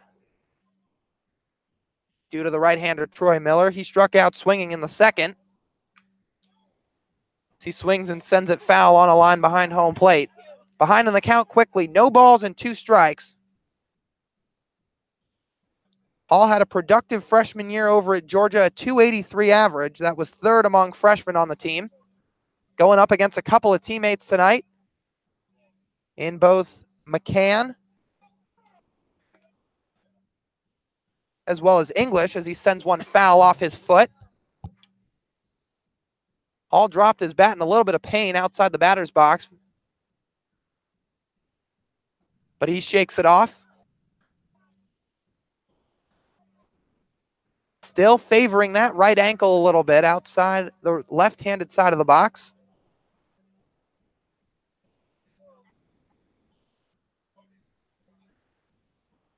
As he's trying to shake it off and rub it out as he wants to produce something for the Harbor Hawks here, who still trail 8-1. Were held scoreless both in the first and the 3rd inning. They've had runners reach in every inning, so Miller's yet to have a clean frame, but in the 1st and 3rd, 2 runners stranded on first, 1 in each respective inning. Wenzel in the 1st, Barefoot in the 3rd. Hyannis has recorded just 3 hits tonight.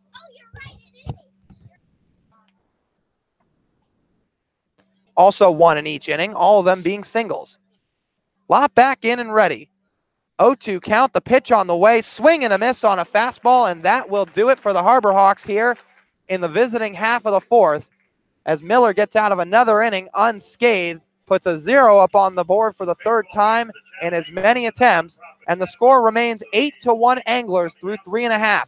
We'll be back right after this. You're listening to the Hyannis Harbor Hawks on the Hyannis Harbor Hawks Digital Network.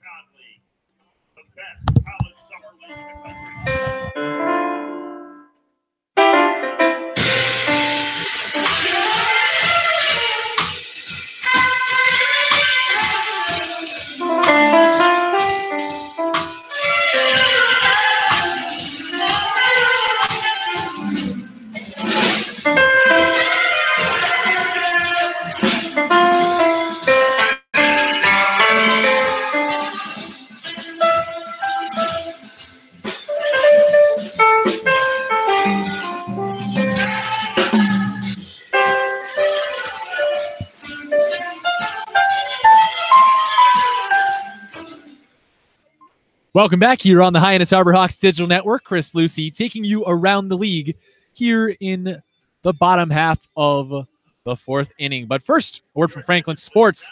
The Harbor Hawks would like to thank Franklin Sports for their sponsorship of the Cape Cod Baseball League. Franklin is yet again proud to be the official batting glove of the Cape Cod Collegiate Baseball League. Throughout the summer, all 10 Cape League teams are wearing their own custom team batting gloves, courtesy of Franklin Sports. To order your team's favorite design or create one of your own, visit franklinsports.com/custom. Enter code CCBL20 for 20% off your purchase. From Cape Cod to the major leagues, only the best hitters in baseball gloves. And now around the league we go. Out in Brewster, final score to report, 6-1 win for the Whitecaps. A stellar debut for Jacob Hennessy out of Clemson. 5 innings pitched, only 1 earned run in that debut. Connor Graham's out of Xavier, helping him out with 2 round trippers, 3 RBI in a 3-for-4 day. Falmouth beat YD in another interdivisional matchup, 8-0. Davis Sims with a home run of his. The Red Sox, or excuse me, for the Commodores, he went 2-for-4 on the day, knocked in 2 runs. Out in Catuit, 6-2. Catuit actually over in Orleans at Eldridge Park. 2 runs for both teams in consecutive innings in the top of the 3rd and bottom of the 2nd, but a 4 spot for Catuit in the top of the 4th came courtesy of a grand slam from Adam Oviedo.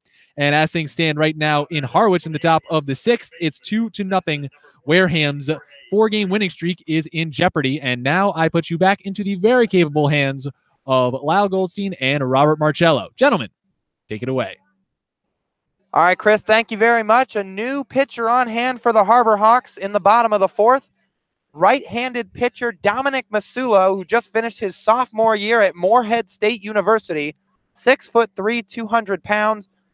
His 2018 stats through 17 and 2/3 innings, a 3-1 record, 4.58 ERA, 20 appearances on the year, walked 19, struck out 22, and had a 233 batting average against. First man he's set to face in the bottom half of the fourth, second baseman Jorge Hyannis out of Stetson. The first pitch is a fastball way outside for ball one. Hyannis an 0-for-1 day thus far, grounded out to short in the second. Has yet to record a hit this summer in Chatham, as this is his first ball game with the Anglers. He sends one foul back and off the screen behind home.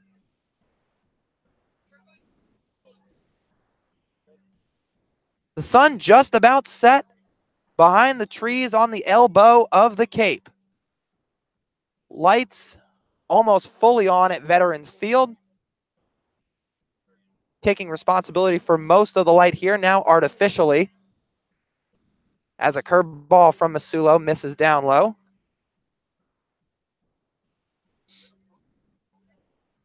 Eight won the score in favor of the Anglers. They put up 1 in the first, 3 in the second, and 4 in the third.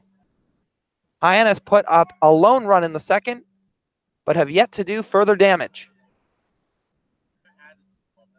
Masulo with the 2-1. Fastball misses away.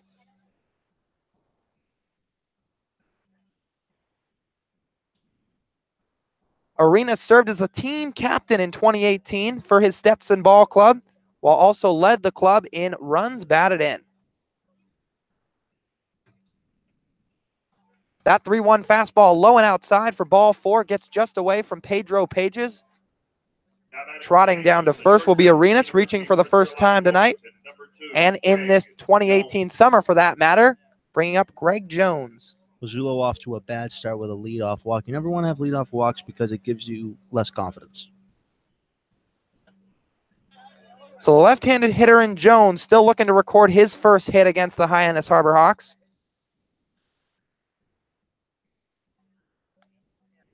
Seeing Masulo for the first time, as the righty's first pitch is a fastball in off the glove of Pages, gets back to the backstop, taking off for second and getting in easily will be Jorge Hyannis.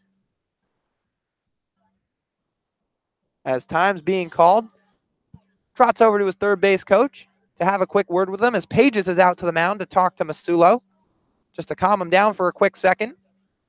As he faces a tough hitter in Greg Jones.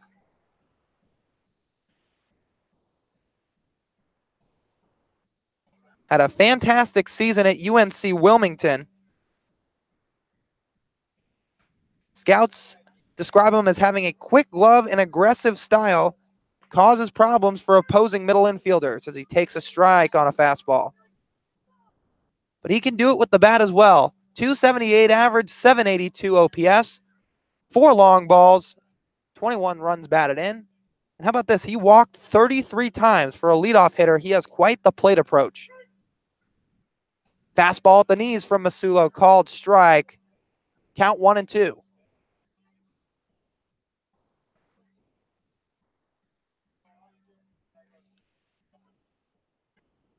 On its second is Hyannis.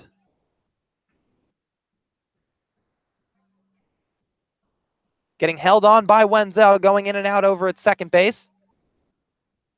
As that pitch from Masulo is down and in the dirt, chested up by the catcher Pages.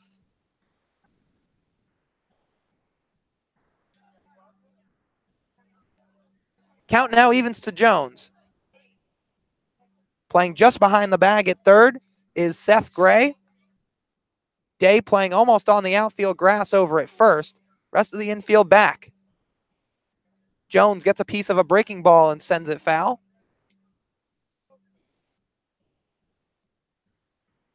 This is the top of the Chatham A's order. After Greg Jones will be the center fielder John Rave and the right fielder Spencer Torkelson.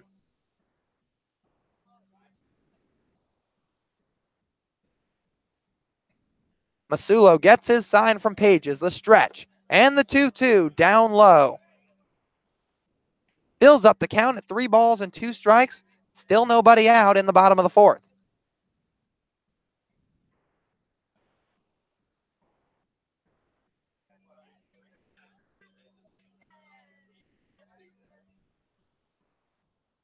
The benches have filled up here at Veterans Field, and the outfield hill is packed beyond the fence. 3-2 pitch, breaking ball just inside for ball 4. Greg Jones reaches base for the first time here tonight via base on balls. Masulo into a little bit of a troubles, walk back-to-back batters to start off his appearance in the bottom of the 4th. And now John Rave, who singled and scored back in the 3rd, digs in for the 3rd time.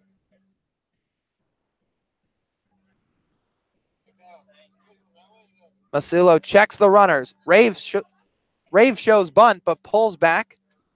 Pitch was low and away for ball 1.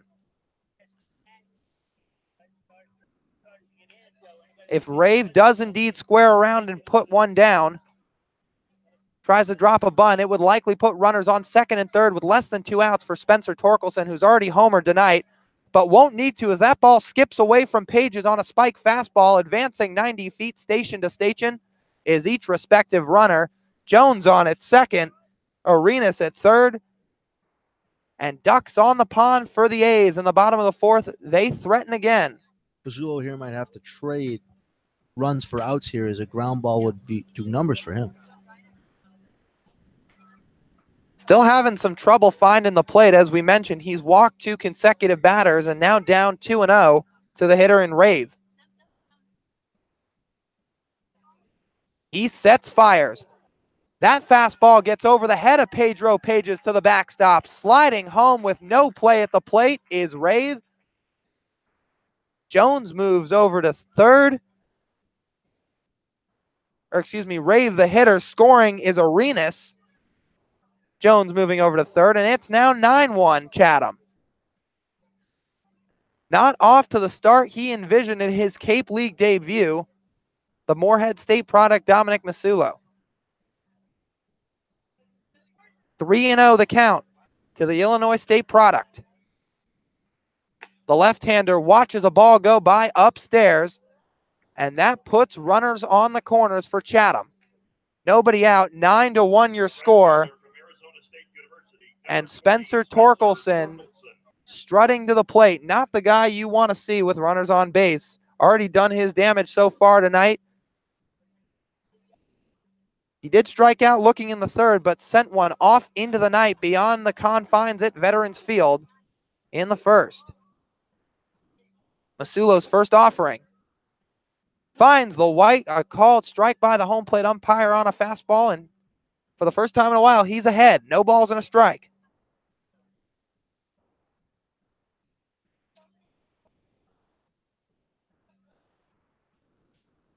Rave at 1st, Jones at 3rd. Torkelson swings at that fastball and drives it into right field, right at Trevor Hoover, taking a couple of steps in and makes the catch. Trotting home from 3rd is Greg Jones, and a sacrifice fly for Spencer Torkelson plates the 10th run of the night for Chatham, who now leads 10-1.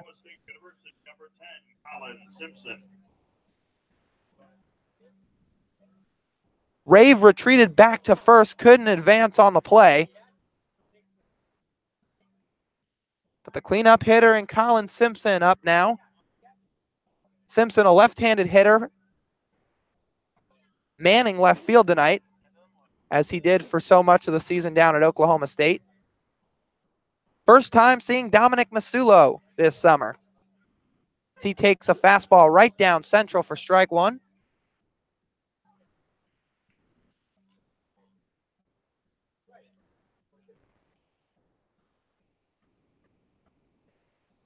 Getting his lead at 1st is Rave. From the set, Masulo fires home. A called strike on another fastball, the outer half this time. 0-2 the count. The sacrifice fly from Torkelson was the first out of the inning for Chatham. Right to his college teammate, Trevor Hoover. Each of them spent some time in the outfield this season, but are primary infielders down in Tempe. As another fastball upstairs swung on and missed by Colin Hall for strike 3. Masulo records his first strikeout of the night, and there's 2 down.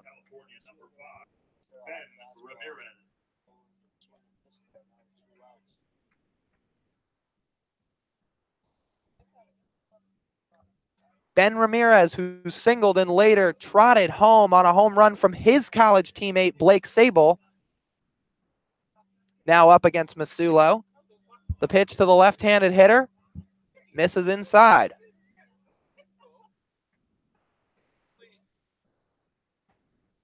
Griffin Day, the Hyannis first baseman, chatting up John Rave a little bit down there at first base. Still no action down the right field line in the Harbor Hawks bullpen, as another fastball gets by the glove of Pages. A wild pitch from Masulo. Advancing 90 feet down to second base will be John Rave. And another runner in scoring position for Chatham. It has been an offensive showcase for the hometown team in tonight's ball game.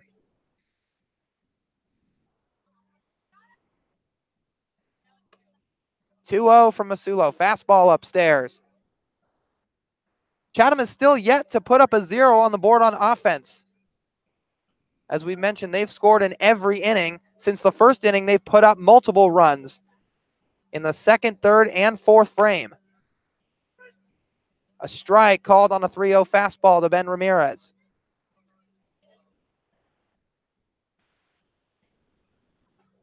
Now a little bit of action down the right field line in the Hawks bullpen.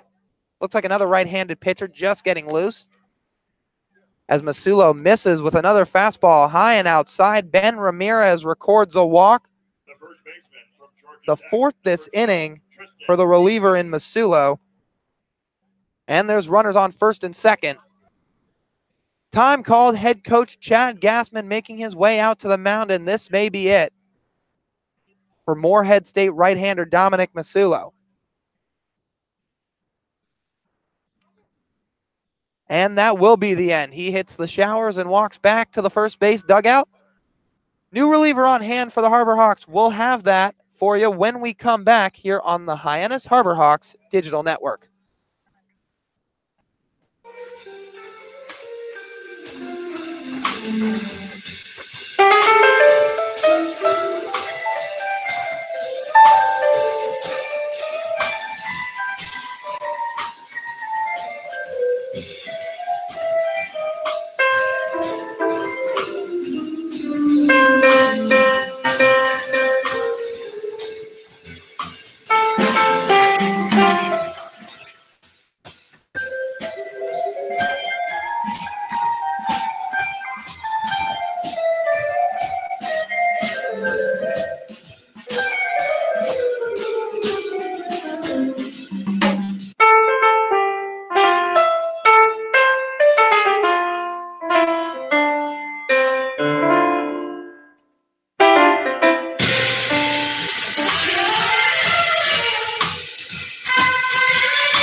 Back on hand at Veterans Field in the bottom half of the fourth inning. Chatham up 10-1, and as we've seen so far here tonight, a lot of college teammates squaring off in tonight's game. Both Torkelson and Hoover from Arizona State, Sable and Ramirez playing together at USC, as well as Colin Hall, Kyle McCann, and Tristan English, all from Georgia Tech. Our field reporter, Danielle Terzer, got a beat on that down on the first base side just moments ago.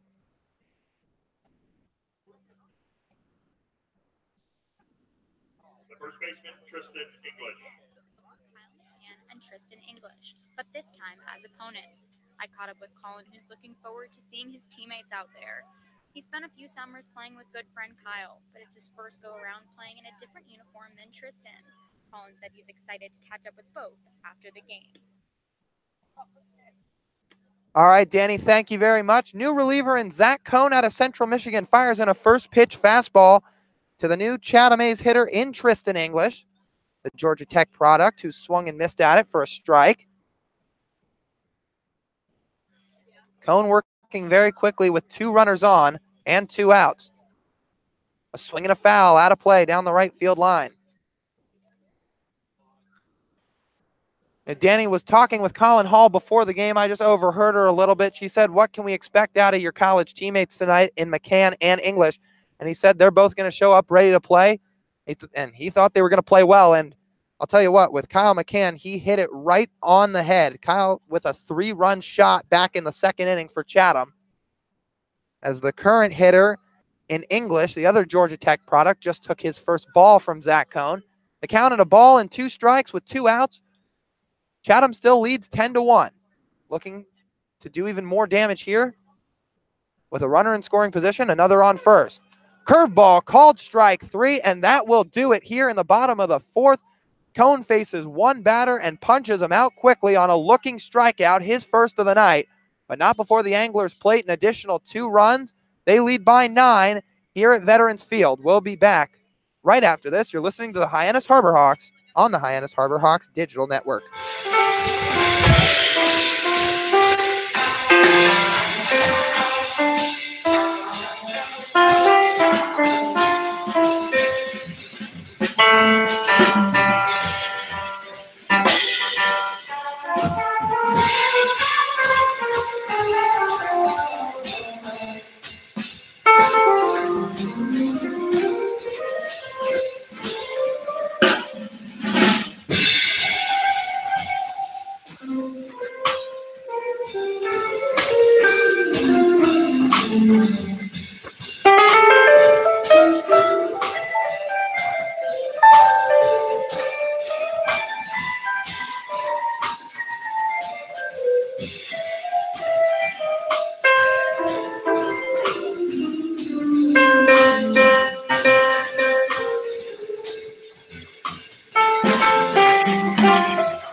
New pitcher on hand for the Chatham A's to start the top half of the 5th inning.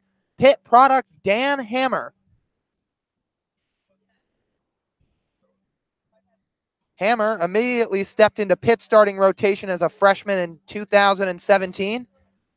He also played out here in Chatham last summer, one of 5 returning anglers on this 2018 ball club. He's set to face Matthew Barefoot, Trevor Hoover, and Davis Wenzel in the top of the 5th. The first 30 of the order for Hyannis. As Barefoot takes a ball down low on a fastball.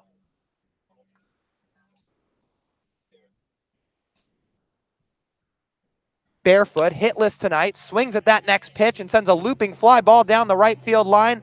A beat on it is Torkelson, makes the catch on the run, coming in and off to his left. And that will be out number 1. Torkelson coming into foul territory on that one, not quite onto the gravel where the bullpen starts, but took a good route on it and had an easy play despite coming on the run.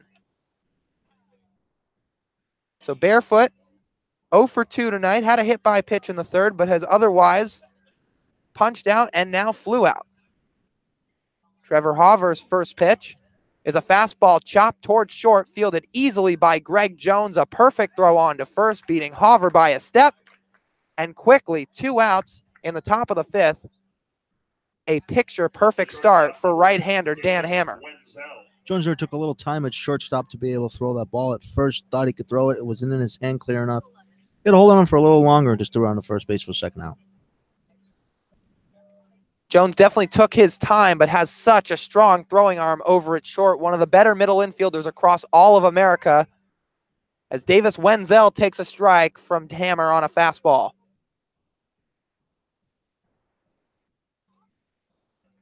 Wenzel with a 1-for-2 days, recorded one of the Harbor Hawks' 3 hits. Off-speed pitch, brushes him off the plate.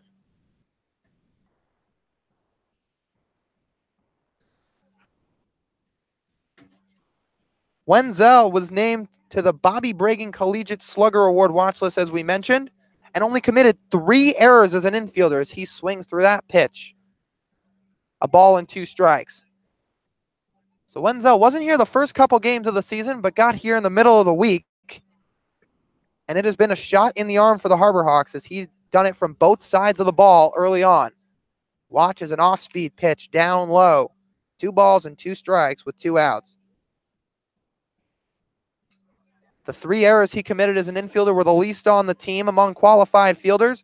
Also led the team offensively in RBIs. Swinging a foul back behind home plate. 3rd in home runs and 2nd in slugging percentage. In other words, he had a pretty good sophomore year over at Baylor. Infield playing straight up. Colin Hall keeping to his same blueprint, playing deep in left field. Wenzel fouls off another pitch and stays alive. Braden Como waiting on deck. If Wenzel is able to reach base, as there's currently 2 outs and a 2-2 count in the top of the 5th. Hammer stares down Wenzel. Now comes home with the 2-2. Bounced over to third. Fielded cleanly off to his left is Ramirez over to first, and that will do it. A 1-2-3 inning to start off his relief appearance. The Pitt product, Dan Hammer, sends the Harbor Hawks down in order. We'll be back right after this. You're listening to the Hyannis Harbor Hawks on the Hyannis Harbor Hawks Digital Network.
Welcome back in the bottom of the 5th. I'll be taking over play-by-play while Lyle will be the color commentator. Blake Sable up at the plate for the Anglers in the bottom of the 5th. They're up 10-1 for joining us here on the Hyannis Harbor Hawks Digital Network. Going back on the mound for the Harbor Hawks. His first pitch is a foul ball. Hits right ahead of us in the netting.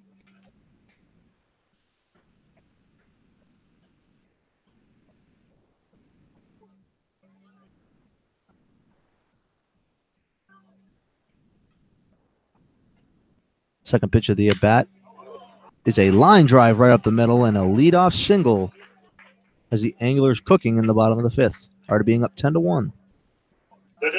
Well, Cone came into the game to end things in the bottom half of the 4th and just got one batter on a looking strikeout, that being Tristan English.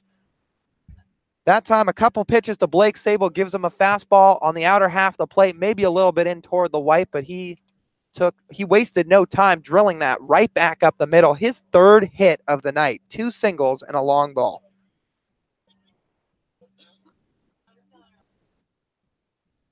McCann up at the plate for Chatham, and the first pitch is in there for a strike. Pedro Pages getting that in the zone. Well, as we mentioned, Cone came in the bottom of the 4th, relieving Dan Masulo. That'll be a ground ball to the second baseman, but the pitcher gets it. A good throw over to second. We'll be able to get the force out for the first out of the inning. An athletic move by Cone. That looked like it was going to be a slow rolling ground ball out to Como.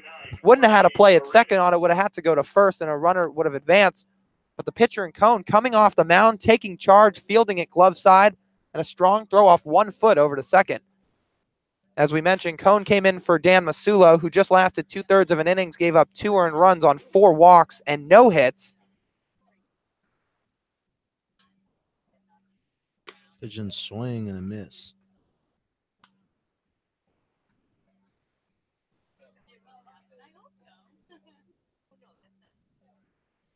Runner is on first with 1 out.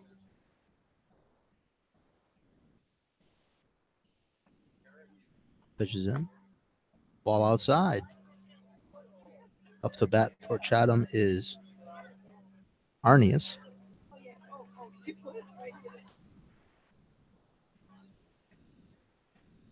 1-1 count. Pitches in. Swing and a miss. Now 1-2 count with 1 out in the bottom of the 5th. 10-1 Chatham. The lights are fully on here at Veterans Field. 1-2 pitch. Just outside for a ball high.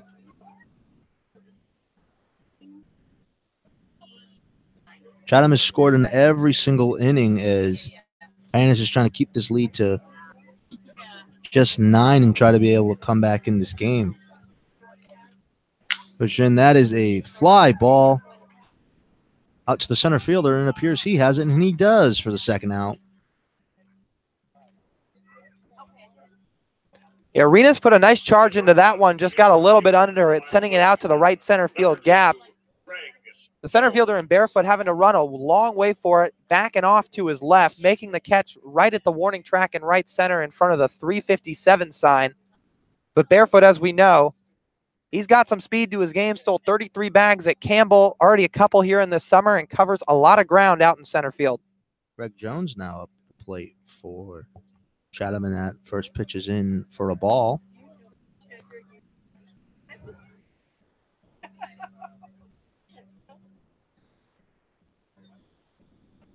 Pitches in. The ball just high. Not a lot of people out in the hill on right field here in Chatham, but a lot of people around us behind home plate. That's a strike right down the heart of the plate. Oh, a 2-1 count to Jones.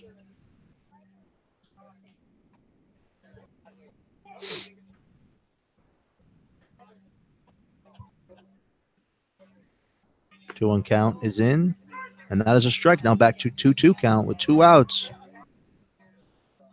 Cone trying to be the first pitcher for the Harbor Hawks to be able to get out of an inning with not scoring any runs.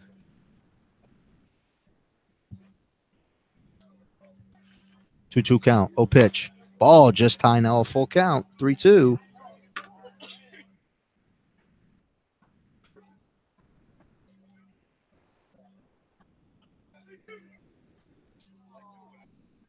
With a runner still on at first. Full count. That's a ball just outside. And a 2-out walk will now have a runner at scoring position at second. Runners are now on first and second. University, number 3, John. Cone just struggling a little bit with his command there in that at-bat.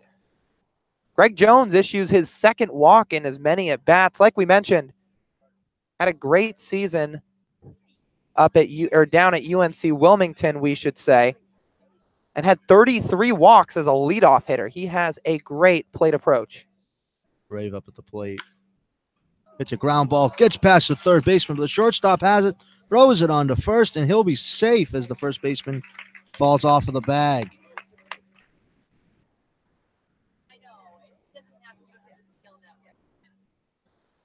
Yeah, tough play there for the third baseman and Seth Gray. That was a hard hit ground ball right on a line off to his left. Gave a diving effort off the tip of his glove.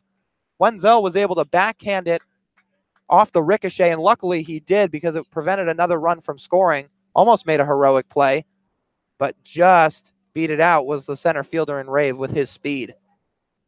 Torkelson up at the plate. Now with the bases loaded and 2 outs. It's in there for a strike. Wenzel made a great play at shortstop, being able to get the ball off the deflected Gray over at third base. Almost got the out, but unable to get it. I'll throw that bounce to the first baseman. One of the pitches in. That's a ball just low. And what's so impressive about Spencer Torkelson is, like we talked about with Jones, his plate approach, which often with big power guys like that, you'll see him be a big swing and miss type of player, but Torkelson is the exact opposite. That's another strike on the outside part of the plate. 1-2 count. As we mentioned, he walked a lot, and that's in part because of the home runs he hit, and pitchers would pitch around him, but it's also credit to his plate discipline and how patient he is at the plate, not chasing after things in the dirt, not weakly swinging at fastballs outside. Strike 3 called. Got him looking. Torkelson not very happy about it, but he'll have to go back to the dugout. After 5 innings, the score is still 10-1. Chatham. We'll be right back for the top of the 6th here in the Hyannis Harbor Rocks Digital Network. We want to remind you.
Welcome back in the top of the 6th. Brandon Como over the plate for the Harbor Hawks. Hammer back on the mound for the Anglers.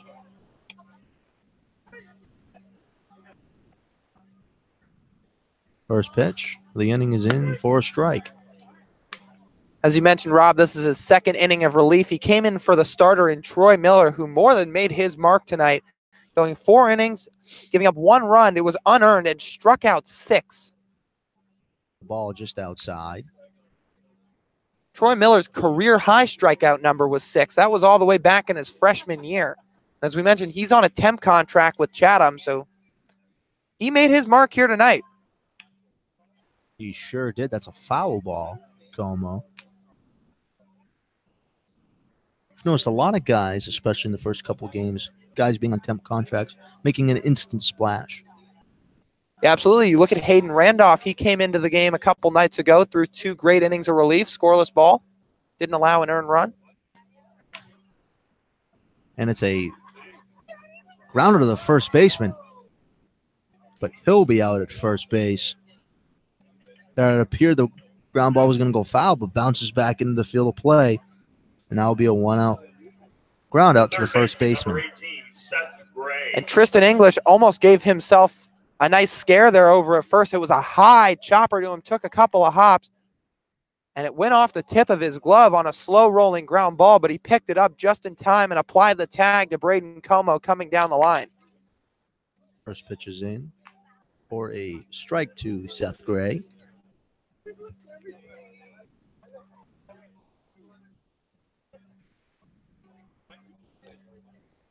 Another pitch is in.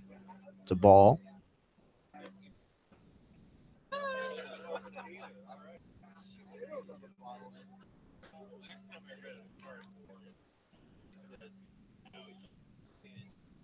Two-0 count. That's a ground ball to the shortstop. He has it. He'll throw it on to first. And the ball was high, but caught by the first baseman for the second out.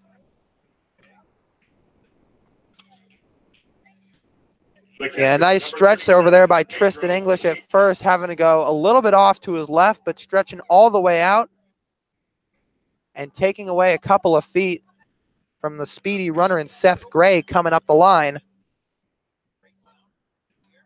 A new shortstop in for Chatham, actually. That's Brandon Fryman, the shortstop out of Samford University, so college teammates with Taylor Garris, who's not in the lineup tonight.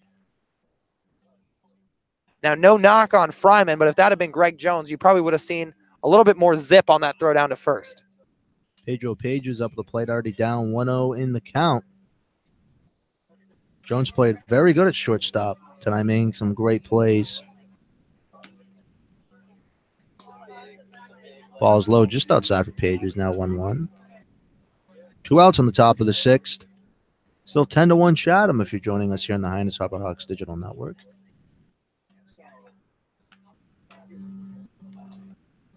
Pitch is in. That's a ball. Pages thought about offering at it, but decided not to.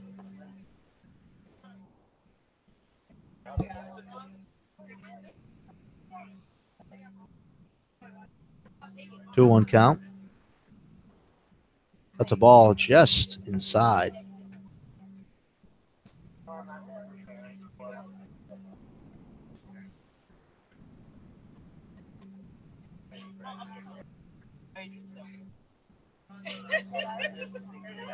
Three-one count.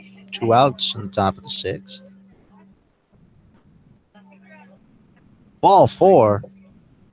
Pages will run down to first base as it was a pass ball, but cannot advance. And the second walk of the night for Pedro Pages. Only walked 13 times in his 2018 season over at Florida Atlantic University, but has had some nice plate discipline tonight, drawing 2 walks in the last 2 at-bats. And like we've talked about, despite the 2, 3, 4 of the order, even sometimes the 5 being considered the heart, I think it's safe to say the 3 biggest Harbor Hawks bats in terms of power are right here between Pages, Day, and Lott. Absolutely. Griffin Day is up. Yale Bulldog goes to New England School. Pedro Pages over at first goes to FAU. Ground ball to the second baseman. He'll throw it on the first, and he'll get the third out.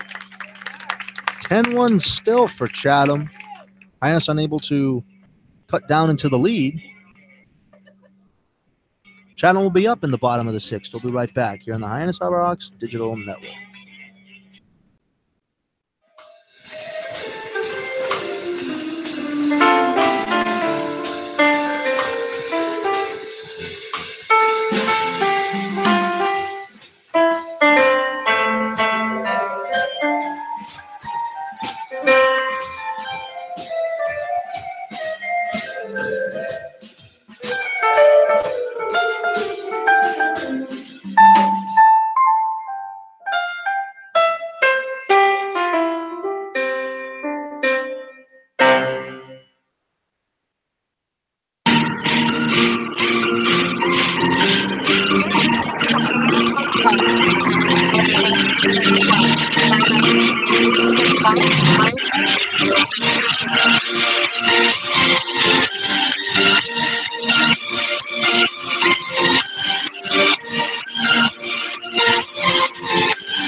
Now batting for the Anglers. Welcome back the left for fielder the from bottom of the Oklahoma State, sixth. number 10, Colin Simpson. Colin Simpson up the plate for Chatham.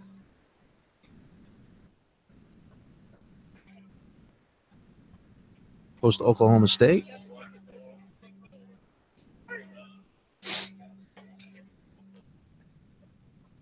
First pitch in the bottom of the sixth is outside for a ball.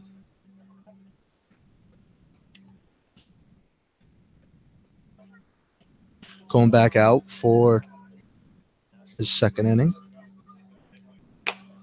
Another pitch outside, now down 2-0 in the count.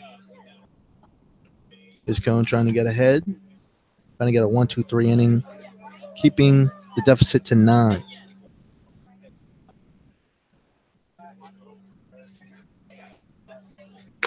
Oh, pitch, swing and a miss was Simpson.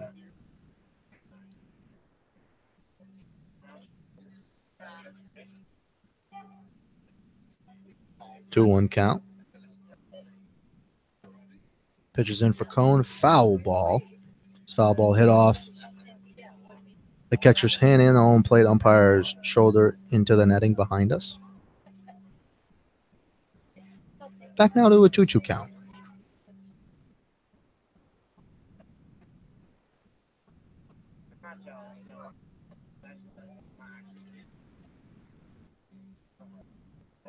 Two pitch is a fly ball out to left field, but the center fielder is going to try to come over and get it, and the left fielder drops it. And some miscommunication there is a leadoff error. Now is the Anglers with a man on first. And it looked like that was even destined for trouble a little bit. The left fielder for Hyannis and Colin Hall looked like he had a perfectly fine beat on it right under it, but the center fielder in barefoot was charging over way off to his right from center field. And like you said, Rob, definitely some miscommunication there, as Hall looked like he almost backed off a little bit at the end and tried to kind of stick out his hand and hope he made the catch, but just off the heel of his glove. And now Simpson on at first with nobody out.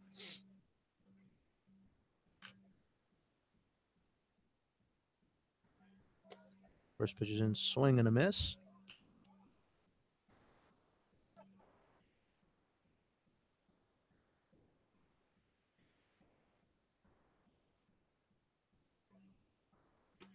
Another swing and a miss up the bat for Chatham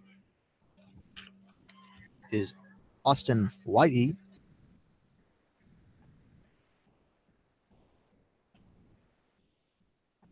Oh, 2 count. Nobody out in the bottom of the sixth. 10-1 Chatham. Pitch is just high. 1-2 count. Oh, pitch. Strike 3 called. Got him looking for the first out of the inning. Now batting for the Anglers. And a nice job by Cone. All 3 of his strikeouts so far looking. He's had really nice placement of his fastball, spotting up those corners really well, specifically the outer half. And there he gets Ramirez looking. That's his second strikeout of the night, despite a 1-for-3 day with a walk. Tristan English now up at the plate for Chatham. That'll be a foul ball. Runner is still at first.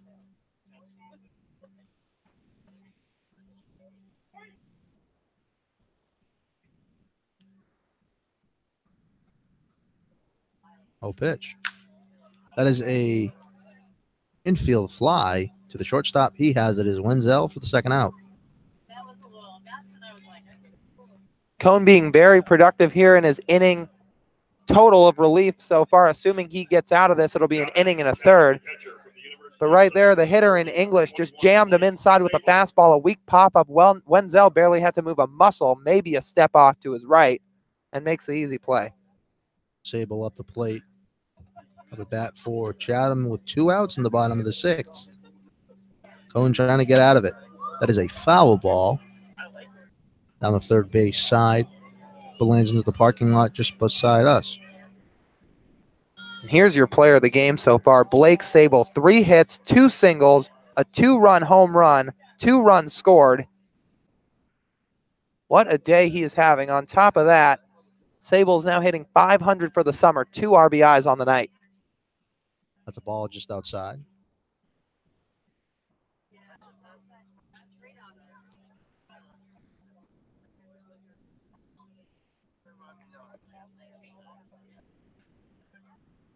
One count. Pitcher's in swing and a miss was Sable.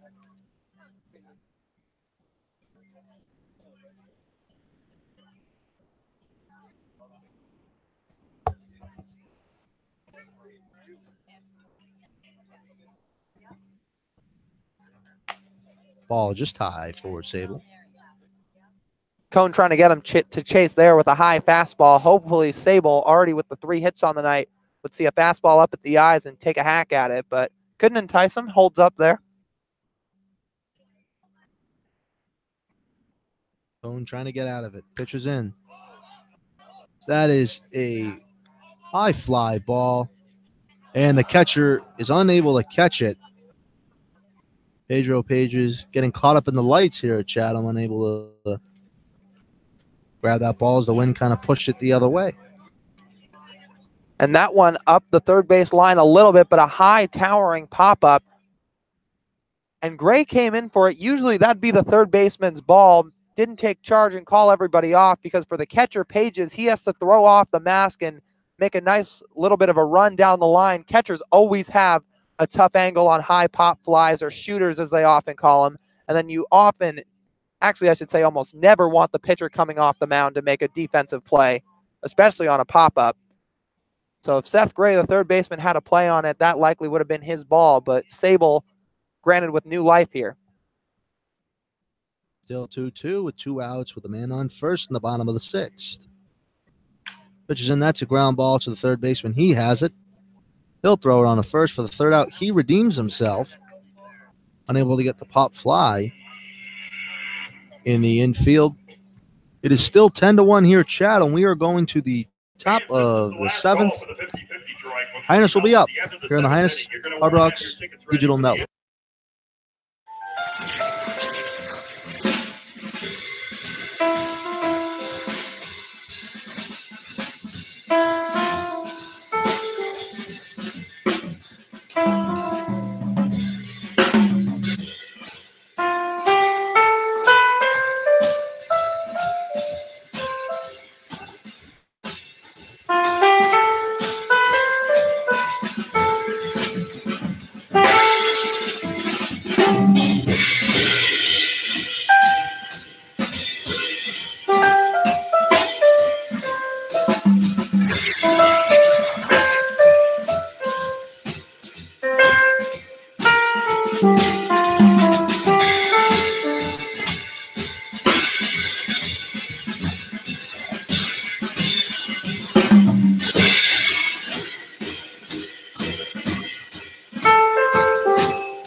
Welcome back. We're here in the top of the 7th.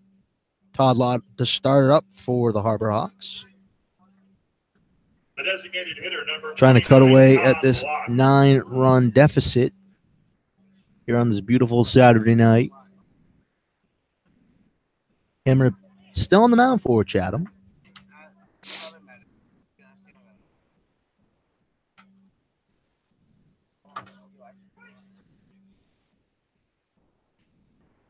And the first pitch of the at-bat is fouled off for Lott. Past the catcher.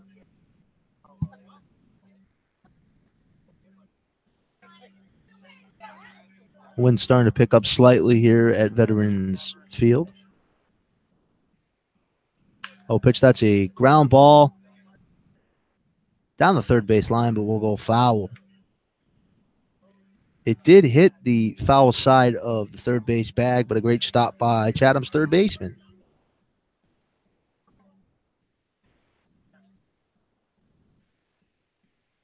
By Ben Ramirez. Lott down 0-2 in the count. Oh, pitch. Ball just outside. Hammer thought it was going to be strike 3.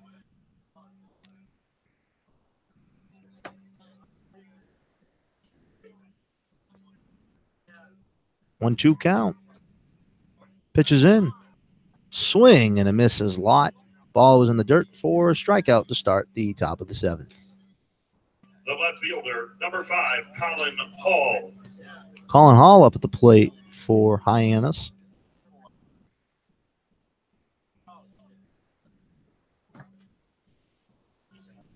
Hall trying to get on base, trying to get anything going here for the Harbor Hawks.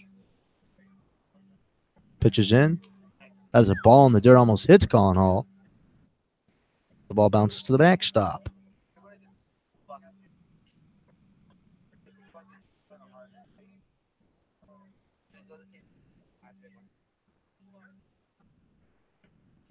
Pitches in. That is a ground ball to the pitcher. He has it. He'll throw it on to first for the second out. Great play there by Dan Hammer. Your attention, please. Now pitch hitting for Hyannis. Number 1, from Florida Atlantic University, Eric Rivera. Eric Rivera in for a pinch hitter. Rivera, we saw him on opening day, but have not seen him since.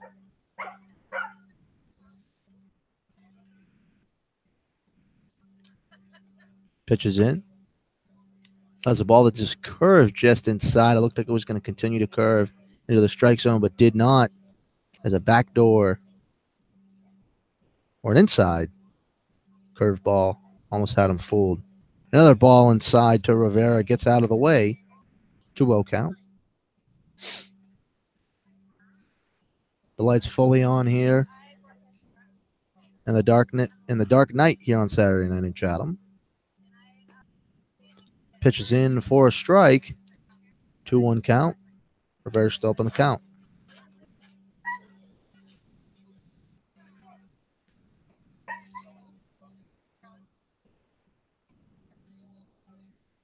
Two 1 count.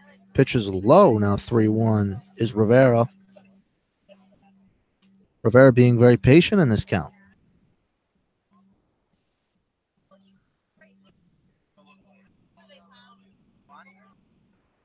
Oh, pitch. That's a strike. Rivera thought. And the home plate umpire did not like when he left.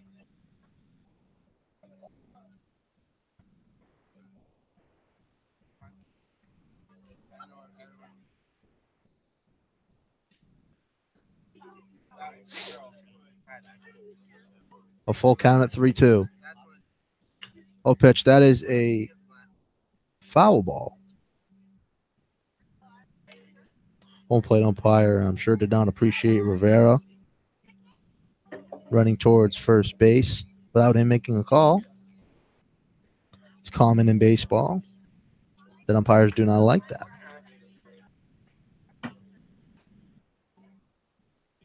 Full count with 2 outs, nobody on in the top of the 7th. Full count.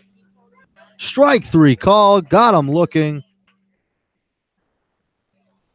Darren Chatham gets out of it. 1-2-3 here. Chatham will be up in the bottom of the 7th. Still up 10-1 on the Hyannis Harbor Hawks digital network.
Welcome back to Veterans Park here in Chatham. A new pitcher coming on for the Harbor Hawks. Wes Engel, that'll be the day for Now batting for Chatham, Cone. the designated hitter from Georgia Tech, His line number 7, today, Kyle he pitched McCann. 2 1/3 innings, let up 2 hits, did not let up any runs, had 1 walk and 3 Ks.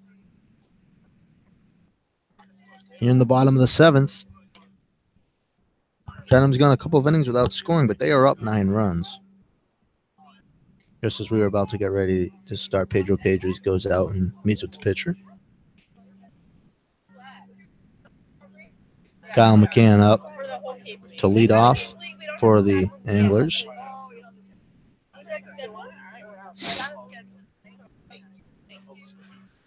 Engel's first pitch in relief is in. That is a foul ball.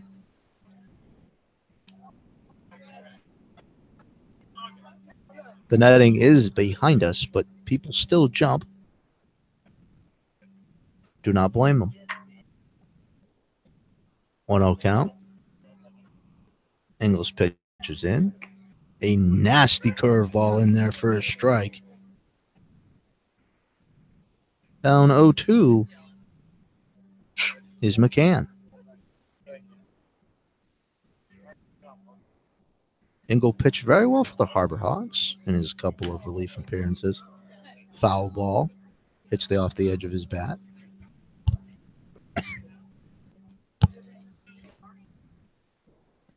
Here, down 0-2.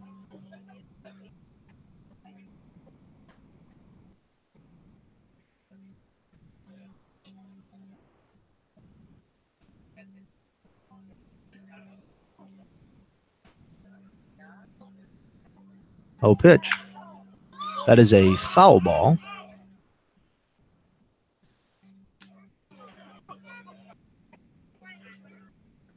Goes beyond the left fielder and hits a car in the parking lot.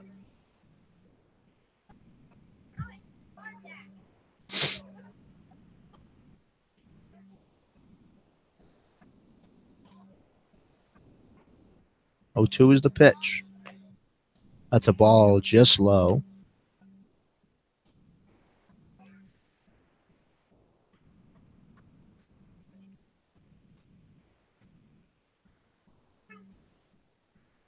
One, 2 count. 2. And that is a ball just low now. 2-2 count. 10-1 Chatham still if you're joining us on the Hyannis Harbor Hawks digital network. Hyannis has only 3 hits today. It does have an error. Orleans has 10 runs on 10 hits and also an error.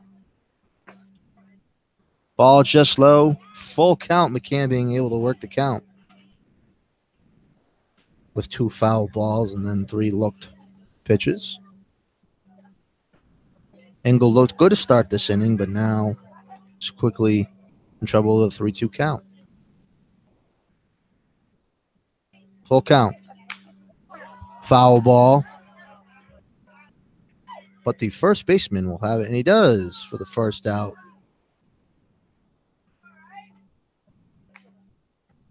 As Now Griffin batting Day is the able to second get that baseman from Stetson, number 49, Jorge Hyannis. infield fly. Little pop fly. For the first out of the inning, as the winds really had a big part of today's game. It does not look windy outside, but the ball has carried and has gone different ways because of the wind. 1 out now, Ingles. Next batter is in there for a strike. Up for Chatham is George Hyannis. Hyannis there looks at a ball just low.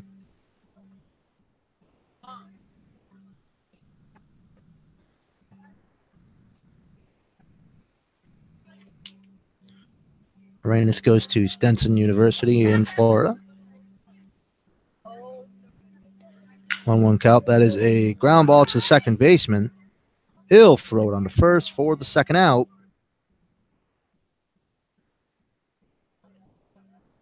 Great play by Brandon Como. Number 6, Brandon Fryman. Fryman up at the plate. He is pinch hitting as he's been in the field for the past couple of innings, but this is his first at bat. In the bottom of the 7th. 2 quick outs for Engel after getting in trouble with his first at batter, and that first pitch is low.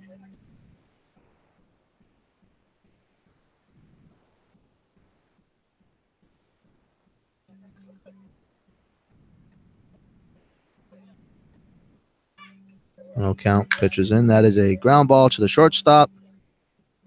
Throws it on to first, and that will be the third out.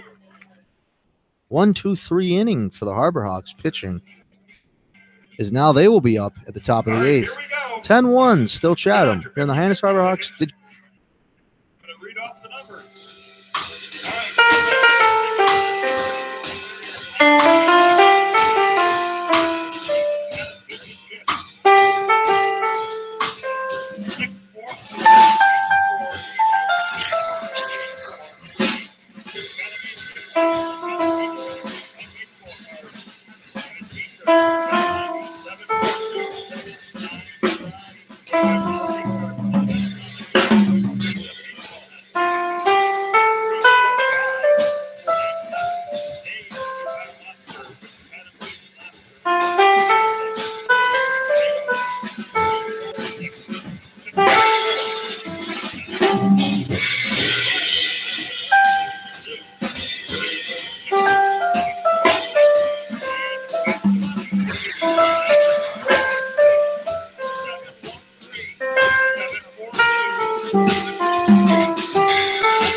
We are here now in the top of the 8th.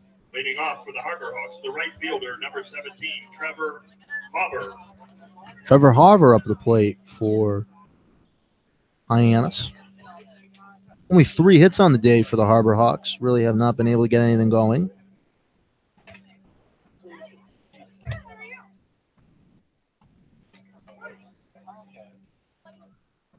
First pitch of the at-bat is in there for a strike, low inside. Welcome back, Lyle Goldstein, back into the booth. Hi, Lyle. Thanks, Rob. Not a problem. A 1 count. That is inside for a strike. No, don't 0-2.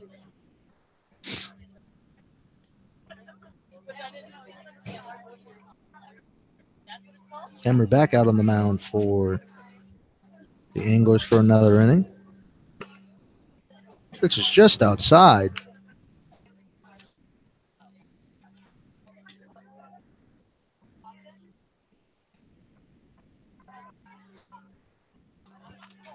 1-2. Strike three call. Got him looking. And that is the first out in the top of the 8th. The shortstop, number 8, Davis. Hammer has been really good since coming into the game. That's his 3rd strikeout on the evening. He's had these Harbor Hawks hitters off balance throughout the entirety of his relief appearance with that great breaking curveball. That's got some nice bite on it, especially right at the end. And then he's got a pretty firm fastball to go along with it as well. Wenzel up at the plate, and that is a strike right down the heart of the plate.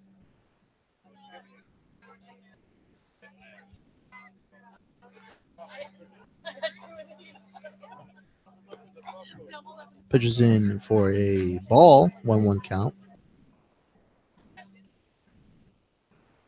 Chatham has done a very good job today pitching, as they've only allowed the Harbor Hawks to have 3 hits.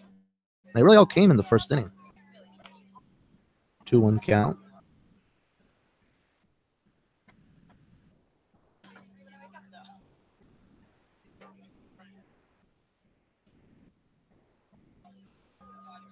One, 2 count. That is a foul ball.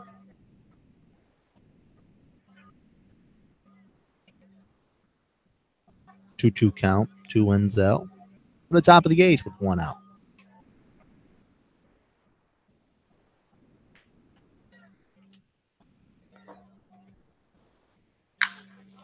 And that is a towering fly ball out to left.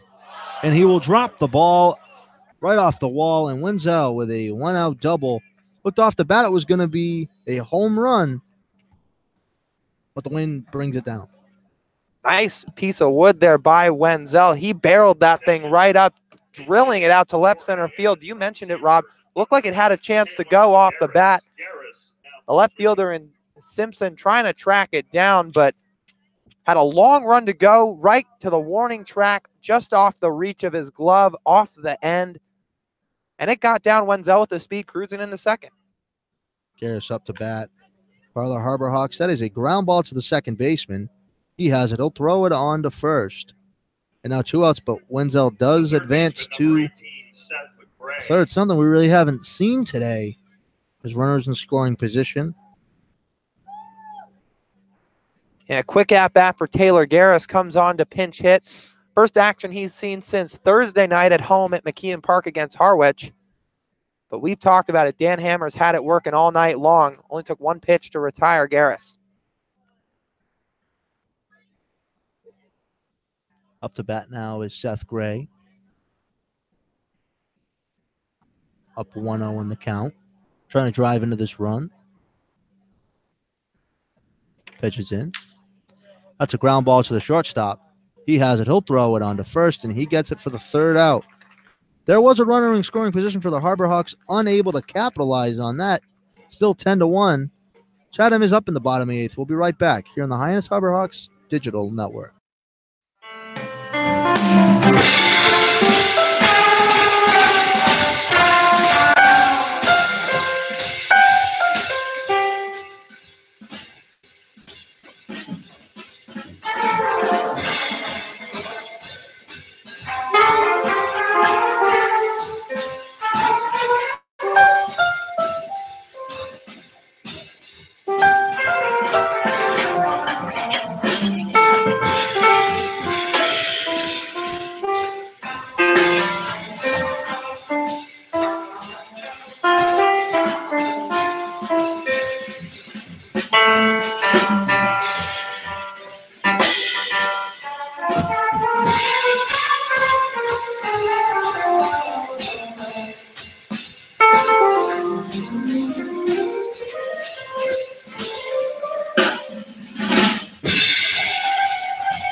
fielder from Illinois We are State, back in the number bottom of 3, the 8th. John Rave.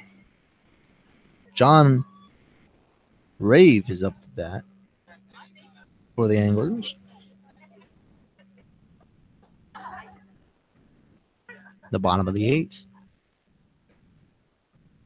First pitch is in. That is a strike. Inside low.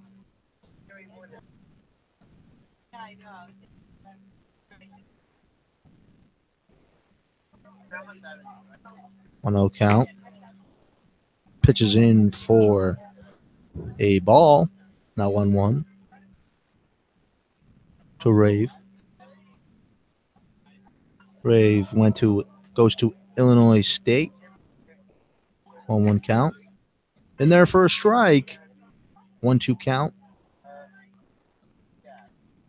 Engel back on the mound for the Harbor Hawks for his second inning of work. Make quick work of the Anglers in the bottom of the 7th. 1-2 count. Oh, pitch. That's a ball in the dirt, but Pedro Page is able to stop it. Grave did not offer, though, at a ball in the dirt. 2-2 count.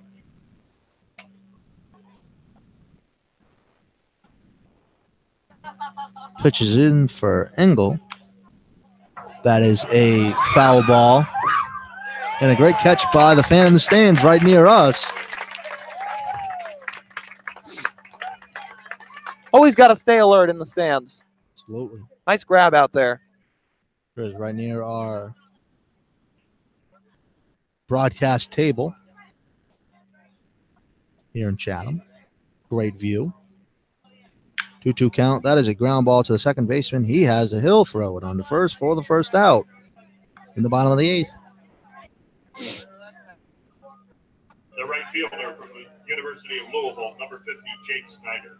Jake Snyder up at the plate for Chatham. Chatham up 10-1. Right from the jump here tonight, Chatham got off to an early lead and kept it. As Hyannis did tie the game in the top of the second, 1-1, but then Chatham went on an offensive spree. They scored 9 unanswered runs on the Harbor Hawks. 1 ball, no strikes.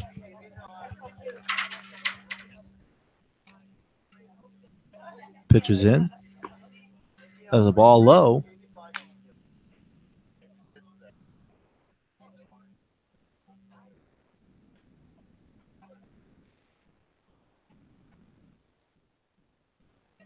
1-1 count.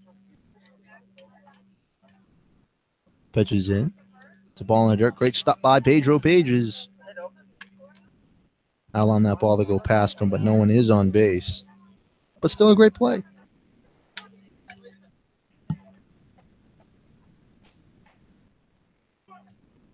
Still 2-1 count. 1 out. Pitches it in for Engel. That is a foul ball. Line drive right back to the netting behind home plate right near us. But don't worry, we're safe. 2-2 count. About a 20-foot high net here at Veterans Field. I'd say we got a little bit of room. We do.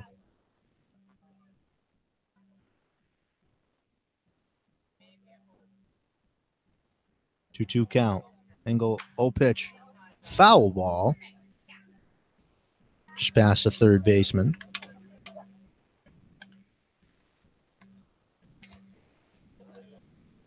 Chatham getting a very good crowd here this Saturday night, as there was also a very good crowd when we were on the road in Katuitt.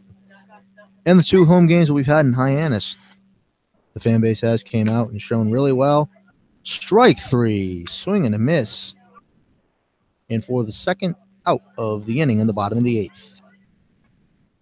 The catcher from Oklahoma State University. Wes Engel's been really effective since coming into the game. Through a scoreless first inning, now has retired the first 2 batters in the second inning. Again, another player on a temp contract, and he's raised some eyebrows here in the early going of this 2018 summer. Had a scoreless appearance back on Tuesday night's game, and now on the brink of doing more in the same, this time in a multi-inning role here at Veterans Field against the Anglers. Taylor up at the plate for the Anglers, and that is a strike. He is pinch hitting.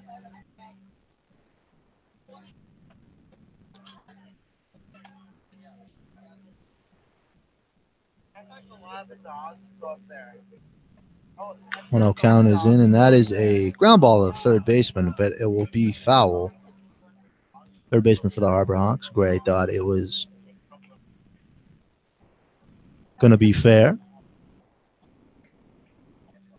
but it was not, as it got, or it went off his bat. Sorry, went off his foot. Ball went pretty far going off his foot. 0-2 count. Engel trying to get out of the eighth. Pitches in. Strike three called. Got him looking. Engel great out of the pen. 1-2-3 inning once again here. As after 8 innings, the score is 10-1.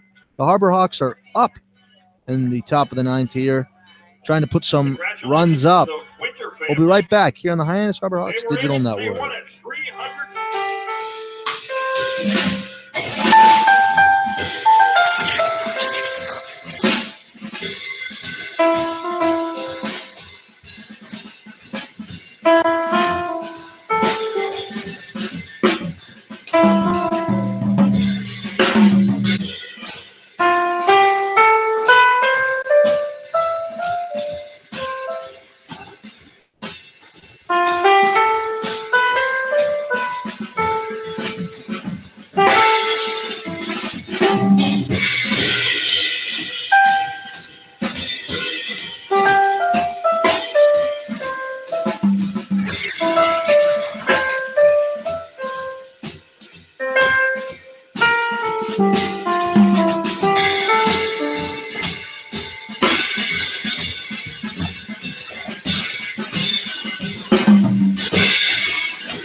Welcome back here in the top of the ninth. Hammer still on the mound for Chatham. As the fans are starting to file out here at Veterans Field. The catcher, number 37. Pedro Pages up the plate to start the ninth. Trying to get on base to lead off. Start get a little rally going for the Harbor Hawks, being down 9 runs.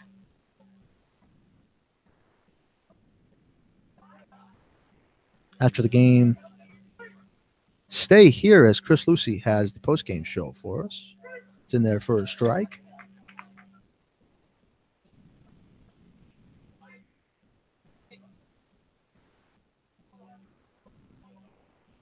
Another pitch is in. That's another strike down. 0-2 in the count. I've noticed a lot of the Harbor Hawks tonight really have had a hard time telling what a strike is. 0-2 count. Ball just outside, as they've been giving the umpire a lot of grief tonight on multiple occasions.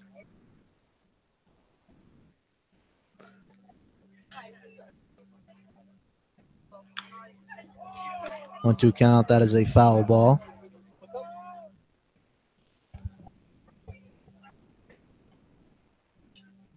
One-two count.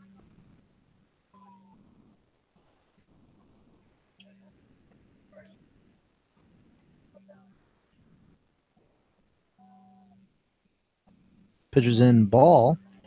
2-2 count. Nobody out in the top of the ninth.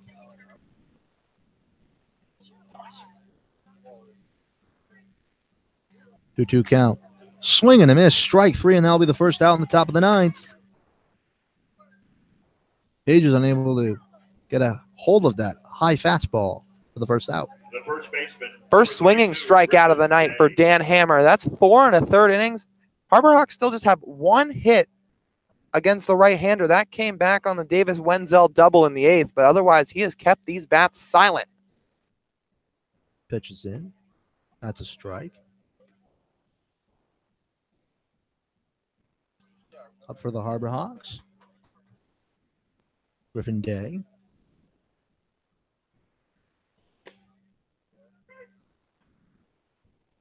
Oh, 2 count. Well, if you notice, for most of the day, the Harbor Hawks have not been up in the count. They've been down. No, both pitchers, both in Miller and That's a ground ball to first baseman. He has, and he'll step it on to first for the second out. Dollar dogs at the snack shack. Hot dogs like I was at the saying, both Dollar Dog. Chatham pitchers in Troy Miller and Dan Hammer doing a really good job, not just commanding the zone, but changing speeds, mixing up those pitches. Both have had a very effective breaking ball tonight, specifically Hammer. And these Harbor Hawk batters have just not been able to find any type of pitch sequence on either pitcher, and they've just been on the balls of their feet all night long. Absolutely. And the final out now down for the Harbor Hawks. Ball's in the dirt for the first pitch.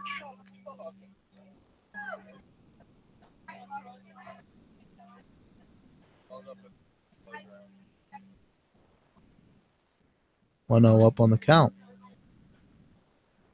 Pitches in for a ball low. Lot thought about it, but brought his bat back. Up 2-0 in the count. How many times we could have said that today for the Harbor Hawks?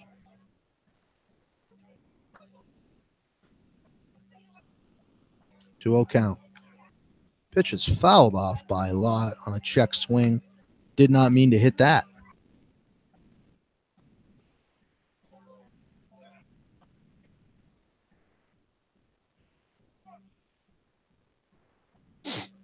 Two one count. 2 outs in the top of the ninth. Pitch is low for a ball. 3-1 count. Lott is up.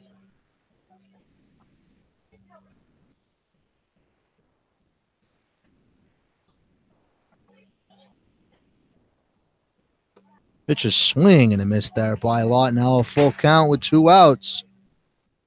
Hyannis down to their final out. And final strike. Lott, one of 3 players with a hit today, the only RBI coming back in the second. A foul ball. Lott just gets a piece on that. It goes pretty far. Todd's 1 for 3 today. Griffin Day 1 for 4. He punched that single on the ground between the hole, between first and second. And then Davis Wenzel with 2 hits of his own, a single and a double. Oh, pitch.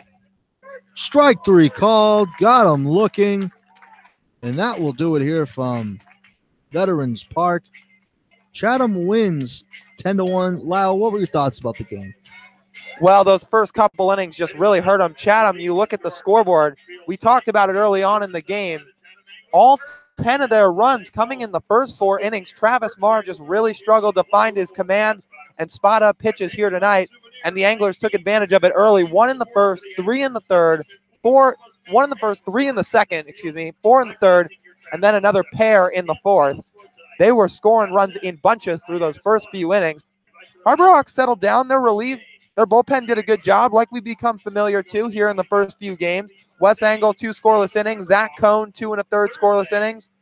But they just got dug into too big of a hole too early and weren't able to climb themselves out of it. The momentum just swinging way too much toward the Chatham side.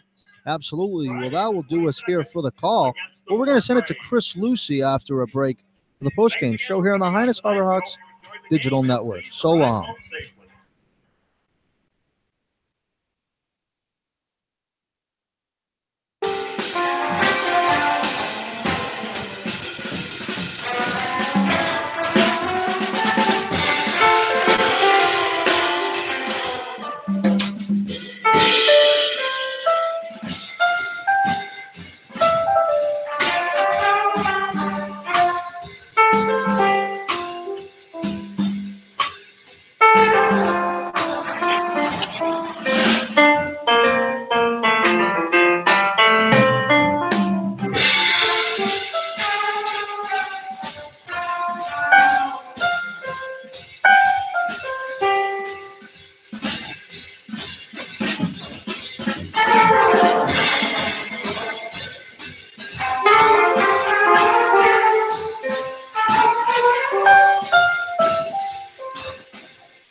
Back to Veterans Field to wrap things up here on the Hyannis Harbor Hawks post-game live. I'm Chris Lucy. Robert Marcello will jump on with me in a second, the second half play-by-play guy from today's 10-1 Harbor Hawks loss to the Chatham A's in this interdivisional matchup between the two ball clubs. Hyannis falls to 2-2 on the season, still hovering at 500, whereas Chatham finally gets above the Mendoza line, sitting at 2-2-1.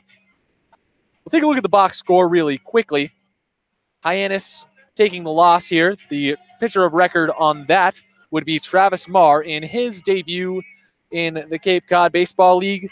Didn't really have an easy time of things. The converted reliever in 3 innings of work gave up 8 hits, had 8 earned runs, and only was able to strike out 3. 8 hits, 8 earned runs. Definitely a very rough start for him. Dominic Masulo came on after him and didn't fare all that much better. 2 earned runs in only 2/3 an inning of work. He walked 4, only able to strike out 1. However, the Minnesota product, Zach Cohn, coming in and calming things down on the mound in 2 1/3 of an inning pitched. Only allowed 2 hits, no earned runs. Threw up the first 2 clean sheets of the ball game for the Harbor Hawks, and he struck out 3 as well, earning him the honor of Hyannis Harbor Hawks Player of the Game. Our sideline reporter, Danny Terzer, is going down to the foul line right now to have a word with the pitcher from the University of Minnesota. The winner today, however, Troy Miller out of Michigan in his Cape Cod League debut. He threw a sparkling 4 innings, only walking 1, striking out 6, tying his career high in strikeouts, or his season high, excuse me, from his campaign at Michigan as well, allowing 3 hits, only 1 run, that run unearned, as it was spurred on by an E7 in the top of the 2nd inning. I'm Chris Lucy once again. Now hopping on to the broadcast with me is second half play-by-play man Robert Marcello. He led you through the latter half of this ball game, a 10-1 loss for the Hyannis Harbor Hawks, who fall to 2-2 in game number 4 on the Cape Cod League season for them. So, Robert, tough result for the Harbor Hawks today, and a lot of it came off of the long ball. The Harbor Hawks had a pair of homers last night, but they gave up 3 in just the first 5 innings today.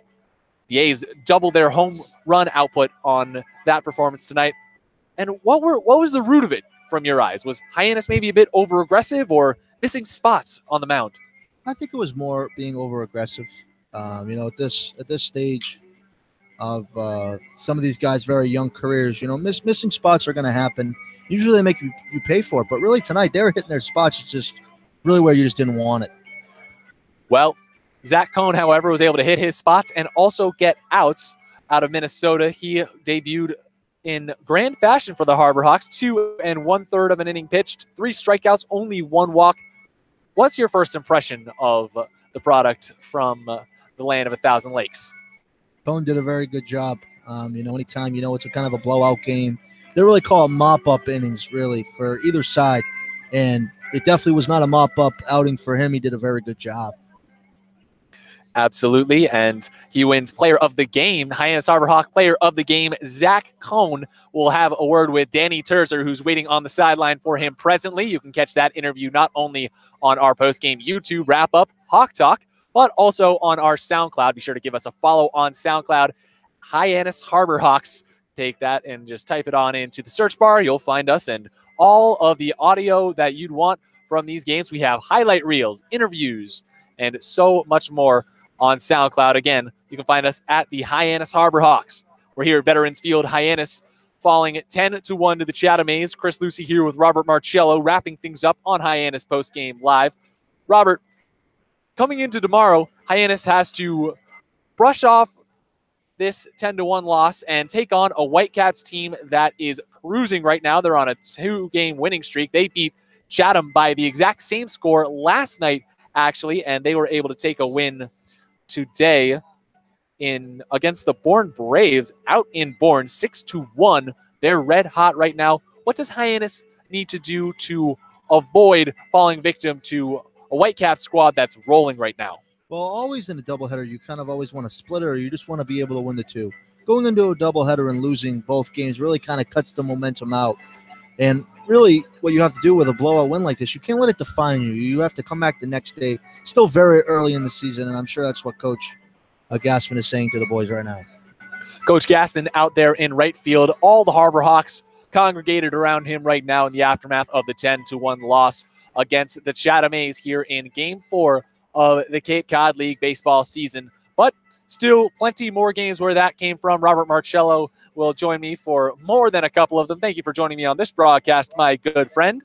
And now we'll head to a little bit of a break here on the Hyannis Harbor Hawks post-game live. But when we get back, we'll have an Around the League updated standings from around the league, and a little preview of the Brewster Whitecaps doubleheader tomorrow. Stick with us. You're listening to the Hyannis Harbor Hawks post-game live on the Hyannis Harbor Hawks digital network.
Welcome back on the Hyannis Harbor Hawks post-game live. Chris Lucy joining you from Veterans Field, the site of a 10-1 loss for the Harbor Hawks tonight against the Chatham A's in Game 4 of the Cape Cod Collegiate Baseball League season. Hyannis and Chatham now in the interdivisional matchup, evening out their records at 2-2. Chatham, however, also with the extra tie bolstered on the end of that one. Both of these teams squared up at 4 points apiece. The rest of this Hyannis Harbor Hawks post-game live brought to you by Fairway Financial. Are you at or nearing retirement? Then listen to the Ready, Set, Retire radio show on Saturdays at 6 p.m. on WXTK 95.1 FM with host Steve Anzuoni. More details at fairwayfinancial.net. Chris Lucy joining you here from Veterans Field. Let's take you around the league quickly. Plenty of final scores to report. Brewster, again, Hyannis' opponent tomorrow, 6-1 victors over the Bourne Braves. Jacob Hennessy, the product out of Clemson, a sparkling debut on the mound, 5 innings pitched, 1 earned run. And then Connor Graham's 3-for-4 night, 3 RBIs, 2 home runs on the game. That's someone Hyannis is going to want to watch out for tomorrow. He was the Big East Rookie of the Year, playing at Xavier, a two-way player. Not only a terror with the bat, but pitched over 40 innings on the mound as well for Xavier. Down in Yarmouth, Dennis, Falmouth taking an 8-0 win over the Red Sox. Davis Sims out of Moorhead State, the big bopper there. 2-for-4 on the night, 2 RBIs and a home run. And Katuit snatching away a 6-2 win over the Orleans Firebirds down at Eldridge Park in more interleague play. And that victory keyed by a grand slam in the top of the 4th inning for Alex Oviedo. Wrapping things up around the rest of the league, Wareham falling and losing their 4-game win streak 2-0 at the hands of the Harwich Mariners. We're coming to the end of things here on the Hyannis Harbor Hawks digital network as Hyannis fell 10-1 to the Chatham A's. Chris Lucy joining you here from Veterans Field. But the 2018 Cape League All-Star Game will be played at White House Field, home of the Harwich Mariners. Mark the date on your calendar, Sunday, July 22nd. Game time is 6 p.m., but the gates open at 2. One highlight will be the Cumberland Farms home run hitting contest. There will also be an autograph section, a large merchandise village, and there will be plenty of items from most of the teams there. Be sure to buy your tickets now right here at the merchandise stand. Tickets are just $5, and proceeds will support the Hyannis Harbor Hawks. So let's take a look one last time at the standings from around the league as action has ceased here on the Cape Cod Collegiate Baseball League circuit. Out in the East, YD stays up top at 5th place, but now with Chatham taking the 10-1 win here against the Harbor Hawks, knots itself with the Red Sox at 5 points. Harwich, Brewster, and Orleans down at 4, all tied for 3rd place. Over in the Western Conference, where Hyannis is located, squarely tied in 2nd place now with Bourne and Falmouth after Falmouth takes the big 8-0 win over YD today. Katuitt still locked in also in a 4-way tie now, for 2nd place with the Harbor Hawks, Braves, and Commodores. And the Gatemen from Wareham, although they lose their winning streak today due to the Harwich Mariners taking that 2-0 win, they maintain their spot on top of the Western Division with an 8-point slugging right now due to that 4-game win streak they started the season with. That'll be all for us here from Veterans Field now. I'm Chris Lucy. Thank you so much for joining us here on the Hyannis Harbor Hawks Digital Network. One last time, Hyannis falling 10-1 to the Chatham A's in Game 4 of the Cape Cod Collegiate Baseball League season. You can catch us tomorrow, though, here on the Hyannis Harbor Hawks Digital Network. First pitch on the doubleheader between the Harbor Hawks and the Brewster Whitecaps is set for tomorrow at 3 at McKeon Park. Signing off on behalf of Lyle Goldstein and Robert Marcello, I'm Chris Lucy. Thank you for joining us, and have a great evening.